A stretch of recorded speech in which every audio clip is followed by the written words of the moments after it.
বল, তোর পেটে কার সন্তান বাঁধিয়েছিস? ফুফুর কথায় তানিয়া ভেঙে পড়ে। কোনো উত্তর দিচ্ছে না সে। তানিয়ার এই চুপ থাকা থেকে ফুফু তার গালে সজোরে চড় দেন। এবার কেঁদে কেঁদে বলে দিল, আমার পেটের বাচ্চাটা অভির।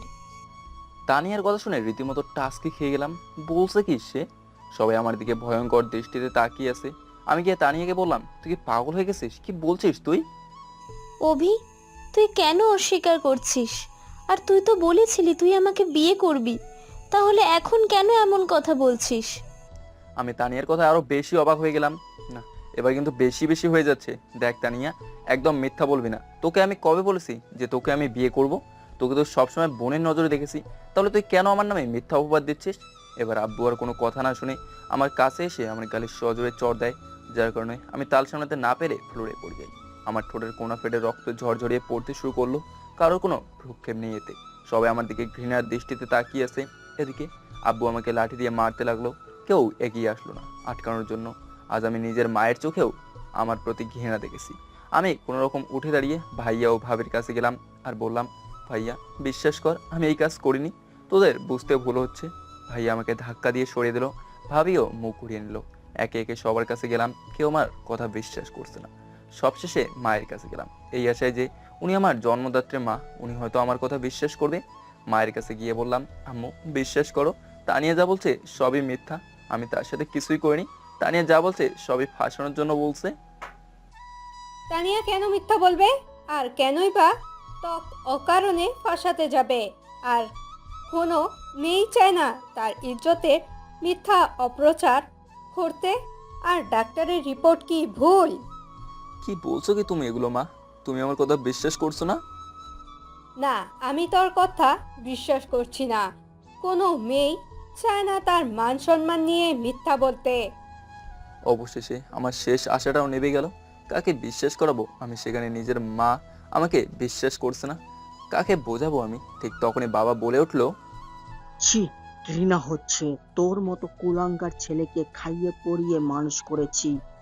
মানুষ কি বলছি, জানোয়ার তৈরি করেছি একটা, যে নিজের পরিবারের মেয়ের সাথে। ছি, বলতেও ঘৃণা হচ্ছে আমার। বলেই বাবা আমার শরীরে ইচ্ছে মতো আঘাত করে যাচ্ছে। আমি শুধু নীরব, চোখের পানি ছেড়ে তা হজম করে যাচ্ছি। অনেকক্ষণ পর ক্লান্ত হয়ে গেলে তিনি থেমে যান। আমিও ফ্লোরে শুয়ে পড়ি চিত হয়ে। আমার চোখ দিয়ে অঝরে পানি ঝরছে আর শরীর দিয়ে রক্ত, তবুও কারো ভ্রুক্ষেপ নেই। কিছুক্ষণ পর ফুপু আবার তানিয়াকে মারতে থাকেন আর বলেন, কি কারণে যে তোর মতো মেয়েকে জন্ম দিয়েছিলাম, আগে যদি জানতাম তাহলে তোকে পেটের ভিতরেই মেরে ফেলতাম। তাহলে হয়তো আজ এই দিনটা দেখতে হতো না। সবাই ফুপুকে থামানোর চেষ্টা করছে। আমি শুধু ভাবছি, বাহ, তানিয়ার জন্য একরকম নিয়ম, আমার জন্য আরেক রকম নিয়ম। তানিয়ার সবার আদরের, আর আমি এই বাড়ির কেউ না। তুই কেন এমন কাজ করতে গেলি? পরিবারের মান সম্মানের কথা একবারও ভাবলি না? আমাকে এই কাজটা করতে বাধ্য করা হয়েছিল। যদি না করতাম তাহলে সে আমাকে মেরে ফেলার হুমকি দিয়েছিল। তানিয়ার কথা শুনে আরো বেশি রেগে গেল আমার উপর। তৎপর ভাইয়া এসে আমার বুকে সজোরে লাথি মারে। আমার বুকের হাড়গুলো যেন ভেঙে ভেতরে ঢুকে যাচ্ছিল। লাথি দেওয়ার ফলে আমার মুখ দিয়ে রক্ত উঠে যায়। তখন ভাইয়া বলে, তোকে আমার ভাই বলতেও লজ্জা করছে। তোর মতো কুলাঙ্গার ছেলে আমার ভাই হতে পারে না। আজ থেকে আমি মনে করব আমার কোনো ভাই নেই, আমার ভাই মরে গেছে। বলেই ভাইয়া চলে যায়। আমি শুধু ভাবছি, কেন তানিয়া, কেন কেন তা আমার সাথে এমনটা করলি? তুই কেন আমার পরিবারের মানুষগুলোকে আমার কাছ থেকে এত দূরে ঠেলে দিলি? যারা আমাকে নিয়ে এত গর্ব করতো, তারাই আমাকে এতটা ঘৃণা করছে। ব্যথার চোটে সহ্য না করতে পেরে অজ্ঞান হয়ে যাই। তারপর আর কিছু মনে নেই। যখন চোখ খুলি তখন দেখি আমি আমার ঘরে, কিন্তু অন্ধকার কেন? হয়তো বাল্ব জ্বালানো নেই। তাই উঠে দাঁড়িয়ে বাল্ব জ্বালানোর চেষ্টা করলাম, কিন্তু পারছি না। পায়ে সেই শক্তিটুকুও নেই। এক পা দুপা করে দেয়ালের কাছে পৌঁছলাম। ঠিক তখন যেন কিছু একটা শুনতে পেলাম দেয়ালের ওপার থেকে। তোমার ছেলে আমার মেয়ের এত বড় সর্বনাশ করলো, আর তুমি তাকে শুধুই মারলেই? ভেবে দেখো তো, শুধু তাকে মারলেই কি আমার মেয়ের মান সম্মান ফিরে আসবে? একবার ভেবে দেখো তো, যদি বাইরের সবাই এ বিষয় নিয়ে জানতে পারে তাহলে কি হবে? আর তানিয়ার পেটের বাচ্চাটা তো অভিরই, তাই না? তুই কি বলতে চাইছিস ভালোভাবে বল। ভাইয়া, আমি কি বলতে চাচ্ছি হয়তো তুমি বুঝতে পেরেছো। আমি চাই অভির সাথে তানিয়ার বিয়েটা দিয়ে দিতে। ফুপুর কথা শুনে যেন মাথায় আচমকা বাজ পড়া শুরু করলো। কি বলছে কি ফুপু? তানিয়াকে আমি আগে থেকেই পছন্দ করি না, কারণ তার মতো খারাপ চরিত্রের মেয়ে একটাও দেখিনি। আগে থেকেই তার প্রতি অনেক ঘৃণা কাজ করতেছিল। আর কালকের ঘটনার পর তো তার প্রতি আমার ঘৃণাটা কয়েক গুণ বেড়ে গেল। আমি ভালো করেই জানি তার গর্ভের বাচ্চার বাবা আমি না। হয়তো কোনো বয়ফ্রেন্ডের সাথে এমন একটা কাজ করছে, কারণ তার বয়ফ্রেন্ডের অভাব নেই। আর সে তার বয়ফ্রেন্ডের সাথে খারাপ কাজ করতে দ্বিধাবোধ করবে না। আর কোনোদিন তার কাছেই ফিরতাম না। কিন্তু আমার বুঝে আসছে না কেন তানিয়া আমাকে ফাঁসাতে চাইছে। তার তো কোনো ক্ষতি করিনি আমি। কতগুলো ভাবতে ভাবতে বাবার গলা শুনতে পেলাম। সেলিনা, তুই ঠিক বলছিস। এইটা বাইরে জানাজানি হলে আমাদের মান সম্মান একেবারে ধুলোয় মিশে যাবে, তা আমি চাই না। ঠিক আছে, তানিয়ার সাথে অভির বিয়ের ব্যবস্থা করছি, তা কালকেই। বাবার কথা শুনে আমি মনে মনে সিদ্ধান্ত নিলাম, না, আমি এই বিয়ে কিছুতেই করব না। তাও আবার এমন এক দুশ্চরিত্র মেয়ের সাথে। না, আমি যে করেই হোক এখান থেকে যেতে হবে অনেক দূরে। এখন যদি কাউকে বোঝাতে চাই তাহলে কেউই বুঝবে না, তাই অন্য কথা চলে যাওয়াই ভালো হবে। কিন্তু কোথায় যাব? আমার আত্মীয় স্বজনের ওখানে গেলে তো আবার ঠিক নিয়ে আসবে। তাছাড়া আমার তো কোনো বন্ধুও নেই যে তার কাছে যাব। কিন্তু যেখানে যাই যেতেই হবে, না হলে জীবনে চরম দুর্ভোগে নেমে আসবে। ভাবছি আজকেই চলে যাব অন্য কোথাও, কোনো এক অচেনা শহরে, যেখানে নিজের বাবা নিজের ছেলেকে বিশ্বাস করে না, যেখানে নিজের ভাই এমনকি নিজের জন্মদাত্রী মা তার ছেলেকে বিশ্বাস করে না। সেখানে থেকে লাভ কি? চলে যাব অনেক দূরে। 2টা চিঠি লিখলাম সবাইকে নিয়ে। সেখানে আমার মনের কথা, সকল অভিযোগের কথা লিখে রাখলাম। তারপর সেগুলো টেবিলের উপর রেখে নিজের প্রয়োজনীয় জিনিসপত্রগুলো একটা ছোট্ট ব্যাগে নিয়ে নিলাম। শেষবারের মতো বাবা মার মুখটা দেখতে খুব ইচ্ছে হলো, তাই দেখার জন্য দরজার কাছে গেলাম। দরজা খুলে ঘুমাই তারা, তাই বেশি অসুবিধা হলো না। নিজের ছেলেকে এমন অবস্থা করে কি নিশ্চিন্তে ঘুমাচ্ছেন তারা। যাই হোক, আর বেশি দাউড়ি না করে ছোট্ট ব্যাগটা নিয়ে বেরিয়ে পড়লাম। শরীরটা চলছে না, কালকে মার খেয়ে শরীরটা যেন অবশ হয়ে আছে। তার উপর কিছু খেতে পাইনি, কিন্তু পেটে কিছু না পড়লে যে শরীর চলছে না। রাতের আবছা আলোয় দূরে কিছু দেখতে পাচ্ছি মনে হচ্ছে। হ্যাঁ, একটাই মসজিদ দেখতে পাচ্ছি। সেখান থেকে কিছুটা পানি খেয়ে নিলাম। বেশ শান্তি লাগছে। কিন্তু পানি খেয়ে কি আর পেট ভরে? দূরে একটা ট্রাক দেখতে পেলাম, থেমে আছে, হয়তো ছাড়ার প্রস্তুতি নিচ্ছে। এই তো সুযোগ। এই ট্রাকটাতে উঠলে হয়তো অনেক দূরে কোনো জায়গায় চলে যেতে পারবো। কিন্তু উঠবো কিভাবে? শরীরে শক্তি বলতে কিচ্ছু নেই। কিন্তু যে করেই হোক আমাকে উঠতেই হবে। অনেক কষ্টে ট্রাকটিতে চড়তে সক্ষম হলাম। কিছুক্ষণ পর ট্রাকটি ছেড়ে দিল। ড্রাইভারের গন্তব্য থাকলেও আমার কোনো গন্তব্য নেই। কোথায় নামবো কিছুই জানি না। আস্তে আস্তে ট্রাকটি চলতে শুরু করলো। কোথায় যাবো, কি করব কিছুই ভাবতে পারতেছি না। চোখের পানিগুলো যেন ঝর্ণার স্রোত ধারার মতো বেয়ে পড়ছে। প্রায় ঘন্টাখানেক চলার পর হঠাৎ করে ট্রাকটি থেমে গেল। আমি বিষয়টা বোঝার চেষ্টা করলাম। কিছু ফাটল দিয়ে ওকে মেরে দেখি কোনো হোটেল বা ধাবা এটা হয়তো। ড্রাইভার হেল্পার মেরে একটা খাবার খাবে। আমি ভাবছি এখন তো অনেক দূরে চলে এলাম, এখন না হয় নেমে পড়ি। যেই ভাবা সেই কাজ। ট্রাক থেকে নেমে আমার ডান দিকে রওনা দিলাম। যাই না সেদিকে কি আছে। এখনো ভোর হয়নি, আনুমানিক রাত 3টা বা 3টা 30 হবে। তবে আমি শিওর না। যত দূর যাচ্ছি ততই যেন মনে হচ্ছে অন্ধকারটা বেশি করে গাঢ় হচ্ছে। আচ্ছা, আমি কি ঠিক পথে যাচ্ছি তো, নাকি ভুল পথে? এমনই শরীরের যন্ত্রণায় হাঁটতে পারছে না। তার মধ্যে এই ঘুটঘুটে অন্ধকার, লতাপাতা, এই অন্ধকার আর ঝোপঝাড়ের মধ্য দিয়ে অনেকখানি পথ চলে এলাম। তারপর কিছু দূর যেতেই মনে হয় একটি আশার আলো খুঁজে পেলাম। কিছু চিকচিক করছে, হয়তো পানি হবে। কিছুটা চাঁদের আলো পানির উপর পড়ে, পানি চিকচিক করছে। যাক, অবশেষে মনে হয় ঘন ঝোপঝাড় থেকে বের হতে পারলাম, তাও আবার নিরাপদে।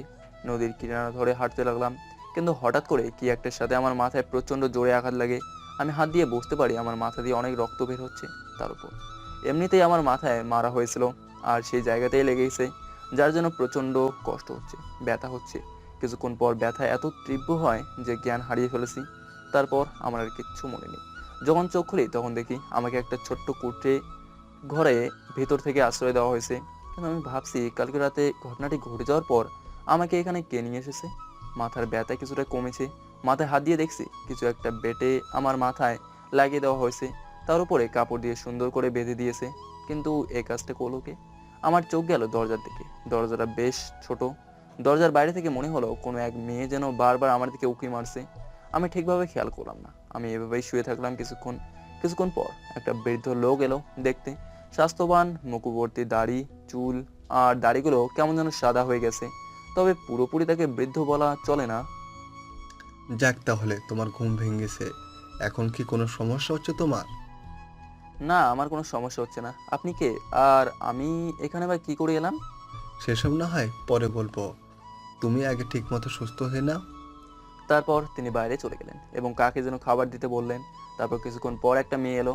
আরে, এ তো সেই মেয়ে যে এতক্ষণ দরজার বাইরে উকি মারতেছিল। মুখটা দেখা যাচ্ছে না, ওনা দিয়ে পুরো মুখমণ্ডল ঢাকা, শুধু চোখ বাদে। তারপর মেয়েটি খাবারগুলো দিয়ে আবার চলে গেল। তারপরে আবার বৃদ্ধ লোকটি আমার কাছে এলো। আমার গরিব ঘরে এর থেকে ভালো খাবার আর নেই বাবা, কোনো কিছু মনে না করলে এগুলো খেয়ে নাও। আরে কি বলছেন এগুলো? সমস্যা নেই, আমি এগুলো খেয়ে নিতে পারবো। খাবারগুলো দেখে আর অপেক্ষা করতে পারলাম না, খেতে শুরু করলাম। যদিও খাবারগুলো খুবই সস্তা, তবুও এগুলো আমি তৃপ্তি করেই খেলাম। আর খাবারটা অসাধারণ ছিল। কে রেঁধেছে তা বলতে পারলাম না, অনেক ক্ষুধার্ত ছিলাম। খাবারগুলো পেয়ে কতটা খুশি হয়েছি তা বলে বোঝাতে পারবো না। ধন্যবাদ চাচা আপনাকে। আরে, এতে কোনো ধন্যবাদ দেওয়ার প্রয়োজন নেই। তুমি হলে বর্তমানে এই বাড়ির মেহমান, আর মেহমানদের যত্ন করা খুব বড় মহৎ কাজ। বাবা, যদি কিছু মনে না করো তাহলে আমি এখন আসি, আমাকে মাছ ধরতে যেতে হবে। জি, সমস্যা নেই, আপনি যেতে পারেন। যদি কোনো সমস্যা হয় তাহলে আমার মেয়েটাকে বলতে পারো, সে তোমাকে সাহায্য করবে। আচ্ছা। তারপর চাচা চলে গেল। হয়তো তিনি জেলে, তার মাছ ধরেই সংসার চলে। শুয়ে থাকতে ভালো লাগছে না, তাই উঠে দাঁড়িয়ে একটু জানালার দিকে গেলাম। এখান থেকে নদীটা বেশ সুন্দর লাগছে, যা বলে বোঝানো যাবে না। নদীর ধার দিয়ে অনেক কাশফুল, যেন মনে হচ্ছে কোনো কাশ ফুলের বাগানে চলে আসলাম। এমন মনোরম দৃশ্য দেখে যেন আমার মনটা ভালো হয়ে গেল। কিছুক্ষণ পরে মেয়েটি হাতে করেই যেন কি একটা নিয়ে গেল। তারপর আমাকে নরম সুরে বলল, এটা খেয়ে নিন, এটা খেয়ে নিলে আপনার ক্ষতস্থানগুলো তাড়াতাড়ি শুকিয়ে যাবে। তারপর মেয়েটির কথা মতো সেই ওষুধটা খেয়ে নিলাম। কোনো এক গাছেরা ওষুধ। তখন মেয়েটিও সেখানে ঠায় দাঁড়িয়েছিল। আমরা কেউ কোনো কথা বলছি না। নীরবতা ভেঙে মেয়েটি বলল, আপনার নাম কি? অভি ইসলাম। সুন্দর নাম। আমার নাম আয়েশা সিদ্দিকা। আপনার নামটাও বেশ সুন্দর। আচ্ছা, একটা প্রশ্ন করতে পারি? যদি আপনি কিছু মনে না করেন তো। জি বলুন, এতে মনে করার কি আছে? না মানে, চাচ্ছি, অর্থাৎ আপনার মা কোথায়? তাকে তো দেখতে পাচ্ছি না। আমি শুধু আপনাকে আর আপনার বাবাকে দেখলাম। আর আপনার কোনো ভাই বোন নেই? না, আমার কোনো ভাই বোন নেই, আমি একা। কিন্তু মা। আয়েশা তার মায়ের কথা বলতে গিয়েই থেমে যায়, তার গলাটা যেন আটকে যায়। আমি লক্ষ্য করলাম মেয়েটার চোখ দিয়ে পানি ঝরছে। হে আল্লাহ, আমি প্রশ্নটা করে তার মনে কষ্ট দিলাম না তো? সরি, আমি ইচ্ছে করে আপনাকে কষ্ট দিতে চাইনি। আপনি যদি না চান তাহলে থাক, আপনার মায়ের কথা বলা লাগবে না। না না, ঠিক আছে, সমস্যা নেই। আসলে আমার মা হারিয়ে যায় যখন আমি ছোট ছিলাম। তখন আমার বাবা, আমি এবং এলাকার কিছু লোকজন মিলে অনেক চেষ্টা করেছিলাম আমার মাকে খুঁজে পেতে, কিন্তু কোথাও পাইনি। বেশ অনেক কয়েক বছর খোঁজাখুঁজি করা হয়েছিল, কিন্তু পরবর্তীতে বাবা হাল ছেড়ে দেয়। অনেক কানাকাটি করেছিলাম, খোঁজ করেছিলাম, কিন্তু কোথাও পাইনি। আর জানেন, আমার মা সেই সময় গর্ভবতী ছিল, তার পেটে বাচ্চা ছিল। আমার কি পরিমাণ কষ্ট হয়েছিল বলে বোঝাতে পারবো না। আল্লাহর কাছে শুধু একটাই প্রার্থনা করি, তারা যেখানেই থাক ভালো থাকে। জানি না আমার ভাই বা বোন হয়েছে কিনা, যদি হয়তো তাকেও যেন সুস্থ রাখে। আয়েশা নামের মেয়েটির কথা শুনে আমার চোখ দিয়ে টপ টপ করে কয়েক বিন্দু পানি পড়তে শুরু করলো। কি পরিমাণ কষ্ট আর হারানোর ব্যথা নিয়ে তারা জীবনযাপন করছে তা বলে বোঝানো যাবে না। এখানে থাকার বেশ কয়েকদিন পর আমি সুস্থ হয়ে উঠলাম। বাবা, তোমাকে কিছু প্রশ্ন করতে পারি, যদি মনে না করো? আরে, আমার এতে মনে করার কি আছে? বলুন, কি বলবেন? আসলে তুমি কে? তোমার বাড়ি কোথায়? আর তুমি সেদিন এখানে অজ্ঞান হয়ে কেনই বা পড়েছিলে? সেসব তো কিছু তো আমরা কিছুই জানতে পারলাম না। যদি মনে না করো তাহলে আমরা কি শুনতে পারি? হ্যাঁ, অবশ্যই বলবো আপনাদেরকে, এতে মনে করার কিছু নেই। তারপর সেদিনের ঘটনা থেকে শুরু করে কিভাবে কেন এখানে আসলাম সব চাচা ও আয়েশাকে বললাম। আমার জীবনের গল্পটা বলতে বলতে কখন জানি আমার চোখ দিয়ে পানি পড়তে শুরু করছে তা আমি জানি না, কিন্তু তাদের দিকেও লক্ষ্য করে দেখলাম তারাও কাঁদছে। একটা মেয়ে কিভাবে একটা ছেলেকে এত বড় অপবাদ দিতে পারে? তা আমি জানি না, সে আমার সাথে কেন এমন করলো তা আমার অজানা। তাকে সবসময় বোনের মতো দেখে এসেছি, তবে আমি এই সত্যের উদ্ঘাটন করবই। আচ্ছা চাচা, এখান থেকে শহর কত দূর? এখান থেকে বাসে গেলে ঘন্টা কয়েক লাগে। কিন্তু কেন, তুমি শহরে গিয়ে কি করবে? আমি সেখানে গিয়ে চাকরি করতে চাই। বাবা, কেন, তোমার কি এখানে থাকতে অসুবিধা হচ্ছে? না না, কোনো অসুবিধা হচ্ছে না। আপনারা তো আমার যথেষ্টই খেয়াল রেখেছেন। আপনাদের কাছে আমি অনেক ঋণী, কিন্তু আমি চাই না এভাবে আপনাদের পাশে বসে বসে খেতে। এটা আমার কাছে লজ্জার বিষয় ছাড়া আর কিছুই না। তাছাড়া আপনারা কতদিন হলো যে আমাকে চেনেন, আর সবাই খারাপ ভাববে যে অচেনা একটা ছেলে আপনার বাড়িতে আছে। ওসব নিয়ে তুমি চিন্তা করো না, ওগুলো আমি সামনে নেব। তুমি এখানে থেকে যাও। দুঃখিত, আমাকে মাফ করবেন আপনার প্রস্তাব ফিরে দেওয়ার জন্য, কিন্তু আমি এখানে থাকতে পারবো না। হয়তো সবাই যা বলবে তা হয়তো আপনি আয়েশার মুখ বুঝে সহ্য করতে পারবেন, কিন্তু আমি পারবো না। আর আমার বিবেক এখানে থাকতে সায় দিচ্ছে না, আমাকে মাফ করে দেবেন। আচ্ছা ঠিক আছে, তুমি যদি চাও তো ঠিক আছে। ধন্যবাদ আপনাকে। পরের দিন জীবিকার উদ্দেশ্যে শহরের দিকে রওনা দিলাম। কিছু তো একটা করতে হবে, নিজেকে তো ঠিকমতো চলতে হবে। আমি যখন বিদায় নেই তখন আয়েশার খুব মন খারাপ, বাড়িতে সবসময় একা থাকে। এতদিন আমি ছিলাম, আমার সাথে বেশ বন্ধুত্ব সৃষ্টি হয়ে গেছিল আয়েশার। আপনারা কেউ কষ্ট পাবেন না, আপনাদের সাথে মাঝে মাঝে দেখা করতে আমি আসব। হাজার হলেও আপনারা আমার জীবন বাঁচিয়েছেন, একজন অপরিচিত ছেলেকে এখানে থাকতে দিয়েছেন, তার জন্য আপনাদের কাছে সারা জীবন কৃতজ্ঞ থাকবো। আপনি দেখে শুনে কাজ করবেন, নিজের খেয়াল রাখবেন, খাওয়া দাওয়াটা ঠিক করে করবেন। জি অবশ্যই, আসি তাহলে। তারপর চাচার নিজস্ব নৌকা ছিল, সেটা দিয়ে আমাকে এই নদী পার করে দিলেন। আয়েশা সেখানে দাঁড়িয়ে আছে আর আমার দিকে তাকিয়ে আছে। যতদূর আমাকে দেখা যাচ্ছে, আয়েশাকে ছেড়ে আসতে আমারও কেমন জানি কষ্ট লাগছে। কোনো মেয়ের সাথে কোনোদিন ঠিকভাবে কথা বলিনি, আর আয়েশার সাথে যেভাবে কথা বলেছি মনে হলো যেন সে আমার কত পরিচিত। আয়েশা সর্বপ্রথম সেই মেয়ে যার সাথে আমি মন খুলে কথা বললাম। তারপর চাচা আমাকে তার নৌকা দিয়ে নদীটা পার করে দিলেন। তারপর চাচাকে বিদায় দিয়ে আমি চলে এলাম স্টেশনে। একটা টিকিট কাটলাম, যাব ঢাকায়। সেখানে গিয়ে কিছু একটা করতে হবে। আমার কাছে শুধু একটা ব্যাগ আছে, আর ব্যাগের ভিতরে কিছু জামা কাপড় আর প্রয়োজনীয় কাগজপত্র আছে। কিছুক্ষণ পর বাস চলে আমার জায়গায় গিয়ে বসে পড়লাম। কিছুক্ষণ পর বাসটি ছেড়ে দিল। বুকের ভেতর যেন কেমন একটা অদ্ভুত অনুভূতি হচ্ছে, কেমন জানি খা খা করছে। বাড়ি থেকে চলে আসার পরে এমন অনুভূতিটা তেমনই হয়, কিন্তু চাচার ওখান থেকে চলে আসার পর সেই অনুভূতিটা কেমন জানি তীব্রভাবে অনুভব করছি। কয়েক ঘন্টা জার্নির পর ঢাকায় এসে নামলাম। এখন শুধু একটা বাসে খোঁজার পালা, কিন্তু ঢাকা শহরে ব্যাচেলার ভাড়া সহজে কেউ দিতে চায় না। জানি না পাবো কিনা, একমাত্র আল্লাহই ভরসা। আল্লাহর নাম নিয়ে বেরিয়ে পড়লাম বাসা খুঁজতে। প্রায় অনেক জায়গায় খোঁজাখুঁজির পর কোথাও পেলাম না। কোনো কোনো জায়গায় 3 মাসের ভাড়া অগ্রিম দিতে বলছে, কিন্তু আমার কাছে তো এত টাকা নেই। আবার কোনো জায়গায় 5 জনের ভাড়া যত টাকা হয় তত টাকা দিতে হবে, কিন্তু 1 মাসে এত টাকা ভাড়া দিয়ে রুম নেওয়া আমার পক্ষে সম্ভব না। কি করব ভেবে পাচ্ছিলাম না। বাসায় খুঁজতে খুঁজতে প্রায় রাত হয়ে গেল, থাকার জায়গাটাও পেলাম না। এদিকে খিদেতে আমার পেট চুই চুই করছে, তাই হোটেল থেকে কোনো রকম কিছু খেয়ে বেরিয়ে পড়লাম। কি করব এখন, আজকের রাতটা কোনো রকম ভাবে কোথাও কাটিয়ে দিতে হবে। কিছু দূর হাঁটতে হাঁটতে একটা পার্কে দেখতে পেলাম। আমি সিদ্ধান্ত নিলাম আজকের রাতটা না হয় এখানেই কাটাই। আমার ব্যাগটাকে বালিশ বানিয়ে শুয়ে পড়লাম একটা বেঞ্চের উপরে। খোলা আকাশের দিকে তাকিয়ে আছি, তারাই উজ্জ্বল করছে। আমি ভাবতে লাগলাম, যে ছেলেটি নরম বিছানা না হলে ঘুমাতে পারতো না, ভাগ্যের পরিহাসে সেই ছেলেটিকে আজকে খোলা আকাশের নিচেই ঘুমাতে হচ্ছে। আসলে পরিস্থিতি সবাইকে সবকিছু মানিয়ে নিতে সাহায্য করে। আচ্ছা, বাড়ির সবাই কি আমাকে নিয়ে কি চিন্তা করছে? আমি কোথায় আছি, কিভাবে আছি, কি খেয়েছি? আমি সব কি ভাবছি? আমাকে নিয়ে চিন্তা করবে কেন? আমি তো তাদের খারাপ ছেলে, দুশ্চরিত্র ছেলে। হয়তো আমি বাড়ি থেকে চলে এসেছি, এতে তাদের ভালোই হয়েছে, আপদ দূর হয়েছে। কোনো মতে ওই বেঞ্চটার উপর ঘুমিয়ে রাতটা কাটিয়ে দিলাম। সকালে আবার কিছু খেয়ে বেরিয়ে বাসা খুঁজতে। আল্লাহর রহমতে একটা বাসা পেয়েও গেলাম। অ্যাডভান্স 1 মাসের টাকা দেওয়া লাগলো। যাক, তাতে কোনো সমস্যা নেই। অবশেষে একটা থাকার জায়গা তো পেলাম। এবার শুধু চাকরি খোঁজার পালা। সেদিন আর চাকরি খুঁজতে গেলাম না, রুমটা কোনো রকম পরিষ্কার করে ক্লান্ত লাগছিল। সারাদিন বাসায় খোঁজাখুঁজি করার পর সেটা আবার পরিষ্কার করা চারটেখানি কথা নয়। পরের দিন চাকরি খোঁজার জন্য বেরিয়ে পড়লাম। যেহেতু অনার্স কমপ্লিট করছি, আমার মনে হয় চাকরিটা হয়তো সহজেই পেয়ে যাব, কিন্তু আমার ধারণাটা ভুল। এখনকার যুগে চাকরি পড়ালেখা বা যোগ্যতায় হয় না, এখন চাকরি হয় টাকা আর মামা খামুলেও থাকলে, কিন্তু সেটা তো আমার পক্ষে দেওয়া সম্ভব না। 2-3 দিন ঘোরাঘুরির পর অবশেষে চাকরি পেলাম। হয়তো বেতনটা একটু অল্প, তবে কোনো ব্যাপার না, আমি একা মানুষ, এই অল্প বেতনেই চালিয়ে নিতে পারবো। তাছাড়া অফিস থেকে এসে তো বসেই থাকি, তাই বাড়িওয়ালার কথা মতো তার ছোট্ট ছেলে ক্লাস 5-এ পড়ে, আর একটা মেয়ে এবার এসএসসি দিবে, তাই পড়াতে বললো। তাই আর না করলাম না, চাকরির পাশাপাশি তাদের পড়ানো শুরু করলাম। এখন শুধু বাসা থেকে অফিসে, অফিস থেকে বাসা। অফিসে যেহেতু 8 ঘন্টা ডিউটি, তো বাসায় এসে রান্নাবান্না করে তাদের দুজনকে সন্ধ্যাবেলায় পড়িয়ে আসি। আস্তে আস্তে প্রায় 1 মাস কেটে গেল। প্রথম মাসে স্যালারি পেয়ে গেলাম। ভাবলাম আমার কাছে তো কোনো ফোন নেই, কারোর সাথে যোগাযোগ করতে পারি না, তাই একটা ছোটোখাটো বাটন ফোন কিনলাম। ভাবছি চাচা ও আয়েশের সাথে অনেকদিন ধরে কথা হয়নি, দেখাও হয়নি, আজকে একটু ফোন দিয়ে দেখি কি অবস্থা তাদের। যেহেতু আগে থেকেই তাদের নাম্বার আমার কাছে ছিল, সেটা আমার ফোনে সেভ করে দিলাম। যতবারই দিচ্ছি ততবারই বলছে নাম্বারটি এই মুহূর্তে সংযোগ দেওয়া সম্ভব হচ্ছে না। হয়তো ফোনটা বন্ধ করে রেখেছে, তাই আর ফোন দিলাম না।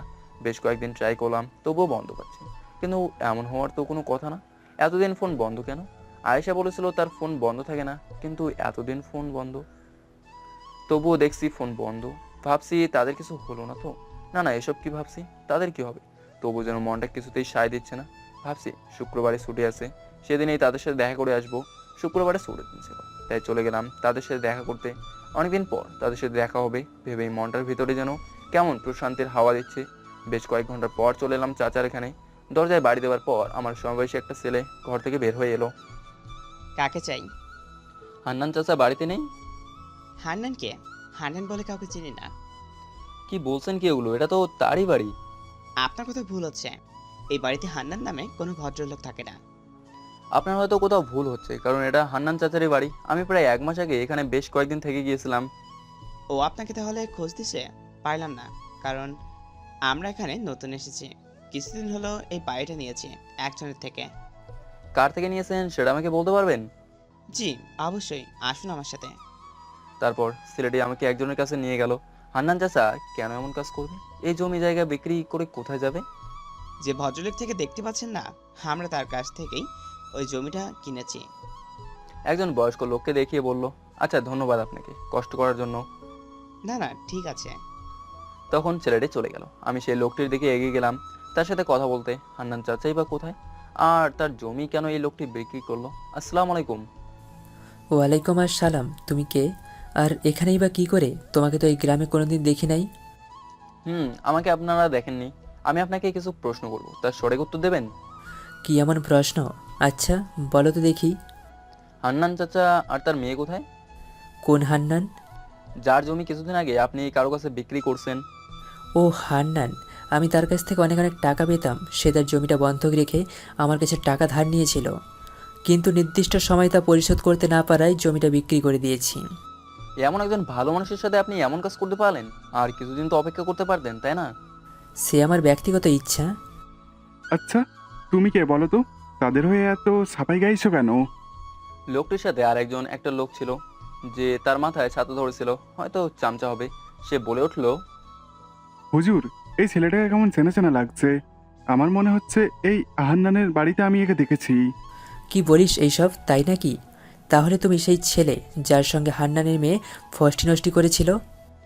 বলেই দুজনে হেসে উঠলো। আমার মাথায় রাগ উঠে গেল। কি বলছে এসব তারা? দেখুন, যা বলছেন সাবধানে বলুন, নইলে খারাপ হয়ে যাবে, বলে দিলাম। ও হো, তাই নাকি? 100 বার বলবো কত টাকা পেয়েছিলে বা কত টাকা দিয়েছিলে তাদের? ছি ছি, তাহলে হান্নানের মেয়ে এসব কাজে পা বাড়ালো? আমাদের বলতে পারতো, আমরা ছিলাম তাই বলে বাইরে থেকে ছেলে এনে কাজ করলো। ছি ছি। এবার আমি আর নিজেকে কন্ট্রোল করতে পারলাম না। গ্রামের মোড়লকে একটা ঘুষি মারলাম, যার কারণে তার 2টা দাঁত ভেঙে যায় আর নাক ফেটে যায়। রক্ত পড়তে শুরু করলো তার নাক ও মুখ দিয়ে। তাদের নামে যদি আর একটা খারাপ কথা বলিস, তোর জিভ টেনে ছেড়ে দেবো। আজকের কথাটা মনে রাখিস, না হলে না, এদের আর মেরে কোনো কাজ নেই। আমাকে যে করেই হোক চাচা আর আয়েশাকে খুঁজে বের করতে হবে। কোথায় গেছে, কি করছে কিছু জানি না। কোথায় খুঁজবো তাদের? আর কোনোদিন যদি তাদের নামে বাজে কথা বলিস, তাহলে তোর কি অবস্থা হবে তা এবার বুঝতে পারবি। তারপর আমি সেখান থেকে চলে এলাম। এখন আয়েশাকেও ও চাচাকে খুঁজে বের করতে হবে। প্রায় সন্ধ্যা হয়ে গেল, তাই আবার ঢাকার উদ্দেশ্যে রওনা হলাম। আর ঘন্টাখানেক পর পৌঁছেও গেলাম। পরের দিন আমার অফিসে যেতে হবে। প্রত্যেকদিন আয়েশার ফোনে ফোন দেওয়ার ট্রাই করছি, কিন্তু যতবারই ফোন দিচ্ছি ততবারই বন্ধ বলছি। কি করব? আজ অফিস থেকে এসে বাড়িওয়ালার মেয়েকেও ছেলেকে পড়াতে গেলাম। ভালো লাগছিল না, মনটা ভীষণ খারাপ। তাদের এখনো খুঁজে পাইনি, তবুও আমাকে তাদের পড়াতে হবে। ভাইয়া, আপনার কি কোনো সমস্যা হয়েছে? না মানে আপনি কি মন খারাপ দেখাচ্ছে তো তাই? না এমনি, আমার কিছু হয়নি, তোমরা পড়ো। না কিছু তো একটা হয়েছে। যাই হোক ভাইয়া, আজকে না আমরা পড়বো না। প্লিজ আম্মুকে বলুন না আজকে আপনি পড়াবেন না। আচ্ছা ঠিক আছে, যদিও আজকে আমারও পড়াতে ইচ্ছে করছে না। বাড়িওয়ালা আন্টিকে বললাম, আন্টি আজকে ভালো লাগছে না, আমি পড়াবো না। তারপর আন্টি আমার কথায় সম্মতি জানালো। আমি রাত্রে শুয়ে শুয়ে ভাবছি তারা কোথায় যেতে পারে। আয়েশা তো বলেছিল তাদের পরিচিত বা আত্মীয় স্বজন কেউ নেই, তাহলে তারা কোথায় গেল? তাদের আমি সারা জীবনের জন্য হারিয়ে ফেললাম না তো? বেশ কয়েক মাস কেটে গেল। এদিকে আমি চাচা ও আয়েশার খোঁজ এখনো যতটুকু সম্ভব চালিয়ে যাচ্ছি। এদিকে আজকে বস আমাকে অফিসের কাজে এক জায়গায় পাঠালেন, কোম্পানির নিজস্ব গাড়িতে, তাই যেতে ছিলাম। কিন্তু মাঝপথে এসে একটা মেয়ে আমাদের গাড়ির সাথে ধাক্কা খায়। চাচা এটা কি করলেন? স্যার, আমি ইচ্ছে করে করিনি। হঠাৎ করে মেয়েটা আমার গাড়ির সামনে আসায় আচমকা লেগে গেছে। আচ্ছা ভয় পাবেন না, চলুন গিয়ে দেখি কি অবস্থা। বাইরে গিয়ে দেখি মেয়েটা রক্তাক্ত অবস্থায় গাড়ির সামনে পড়ে আছে। মুখটা ভালোভাবে দেখতে পেলাম না, নিচের দিকেই ছিল। দেখে তো মনে হচ্ছে তেমন কিছু একটা ক্ষতি হয়নি, জ্ঞান হারিয়ে ফেলেছে। তারপর ড্রাইভার চাচা মেয়েটাকে ঘোরাতেই আমি আটকে উঠি। কি দেখছি, এটা না হতে পারে না, এটা তো আয়েশা, কিন্তু সে এখানে কি করে এলো? চাচা মেয়েটাকে তাড়াতাড়ি হসপিটালে নিতে হবে, আমার সাথে ধরুন, তাকে গাড়িতে তুলি আর যত তাড়াতাড়ি সম্ভব একটা হাসপাতালে নিয়ে যেতে হবে। জি স্যার, আমি আমার যথাসাধ্য চেষ্টা করছি। তারপর আয়েশাকে নিয়ে আমরা হাসপাতালের দিকে রওনা দিলাম। তারপর বসকে জানিয়ে দিলাম ঘটে যাওয়া ঘটনাটা। তারপর তিনি অফিসে অন্য লোক পাঠালেন মিটিংয়ে অ্যাটেন্ড হতে। বেশ কিছুক্ষণ পরে একটা হসপিটাল নিয়ে এলাম আয়েশাকে। তারপর কেবিনে নেওয়া হলো।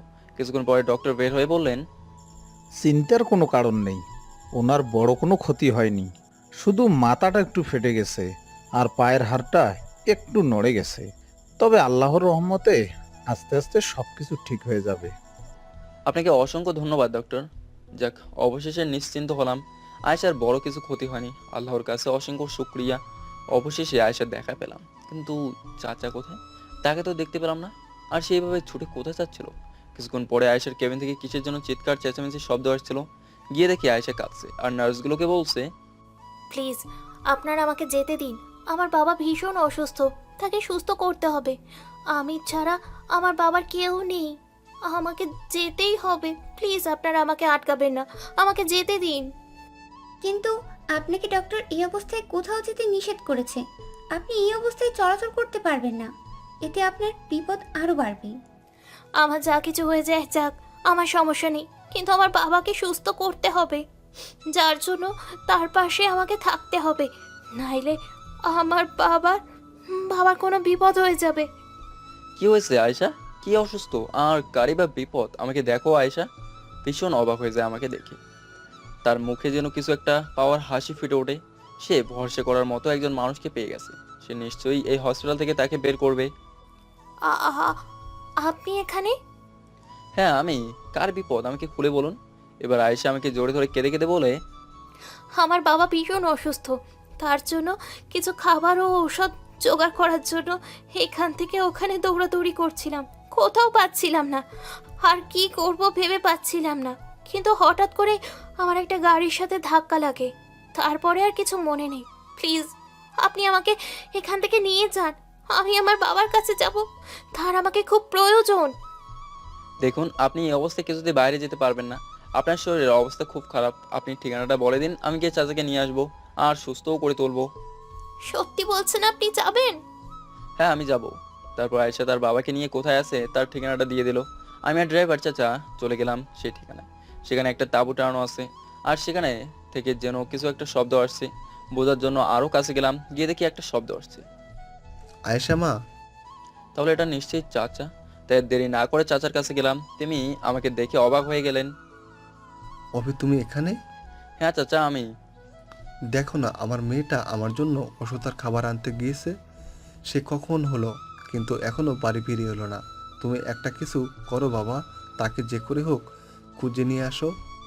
আপনি চিন্তা করবেন না চাচা, আয়েশা আমার কাছেই আছে আর ভালো আছে। প্লিজ আমার সাথে চলুন। কোথায় যাব? আমার সাথে ডক্টরের কাছে চলুন। আপনি অসুস্থ, আপনাকে ডক্টরের কাছে নিয়ে যেতে হবে। না, আমি আগে আমার মেয়ের কাছে যাব। আগে তার কাছে নিয়ে চলো বাবা। আচ্ছা তার কাছেই নিয়ে যাবো, আমার সাথে চলুন।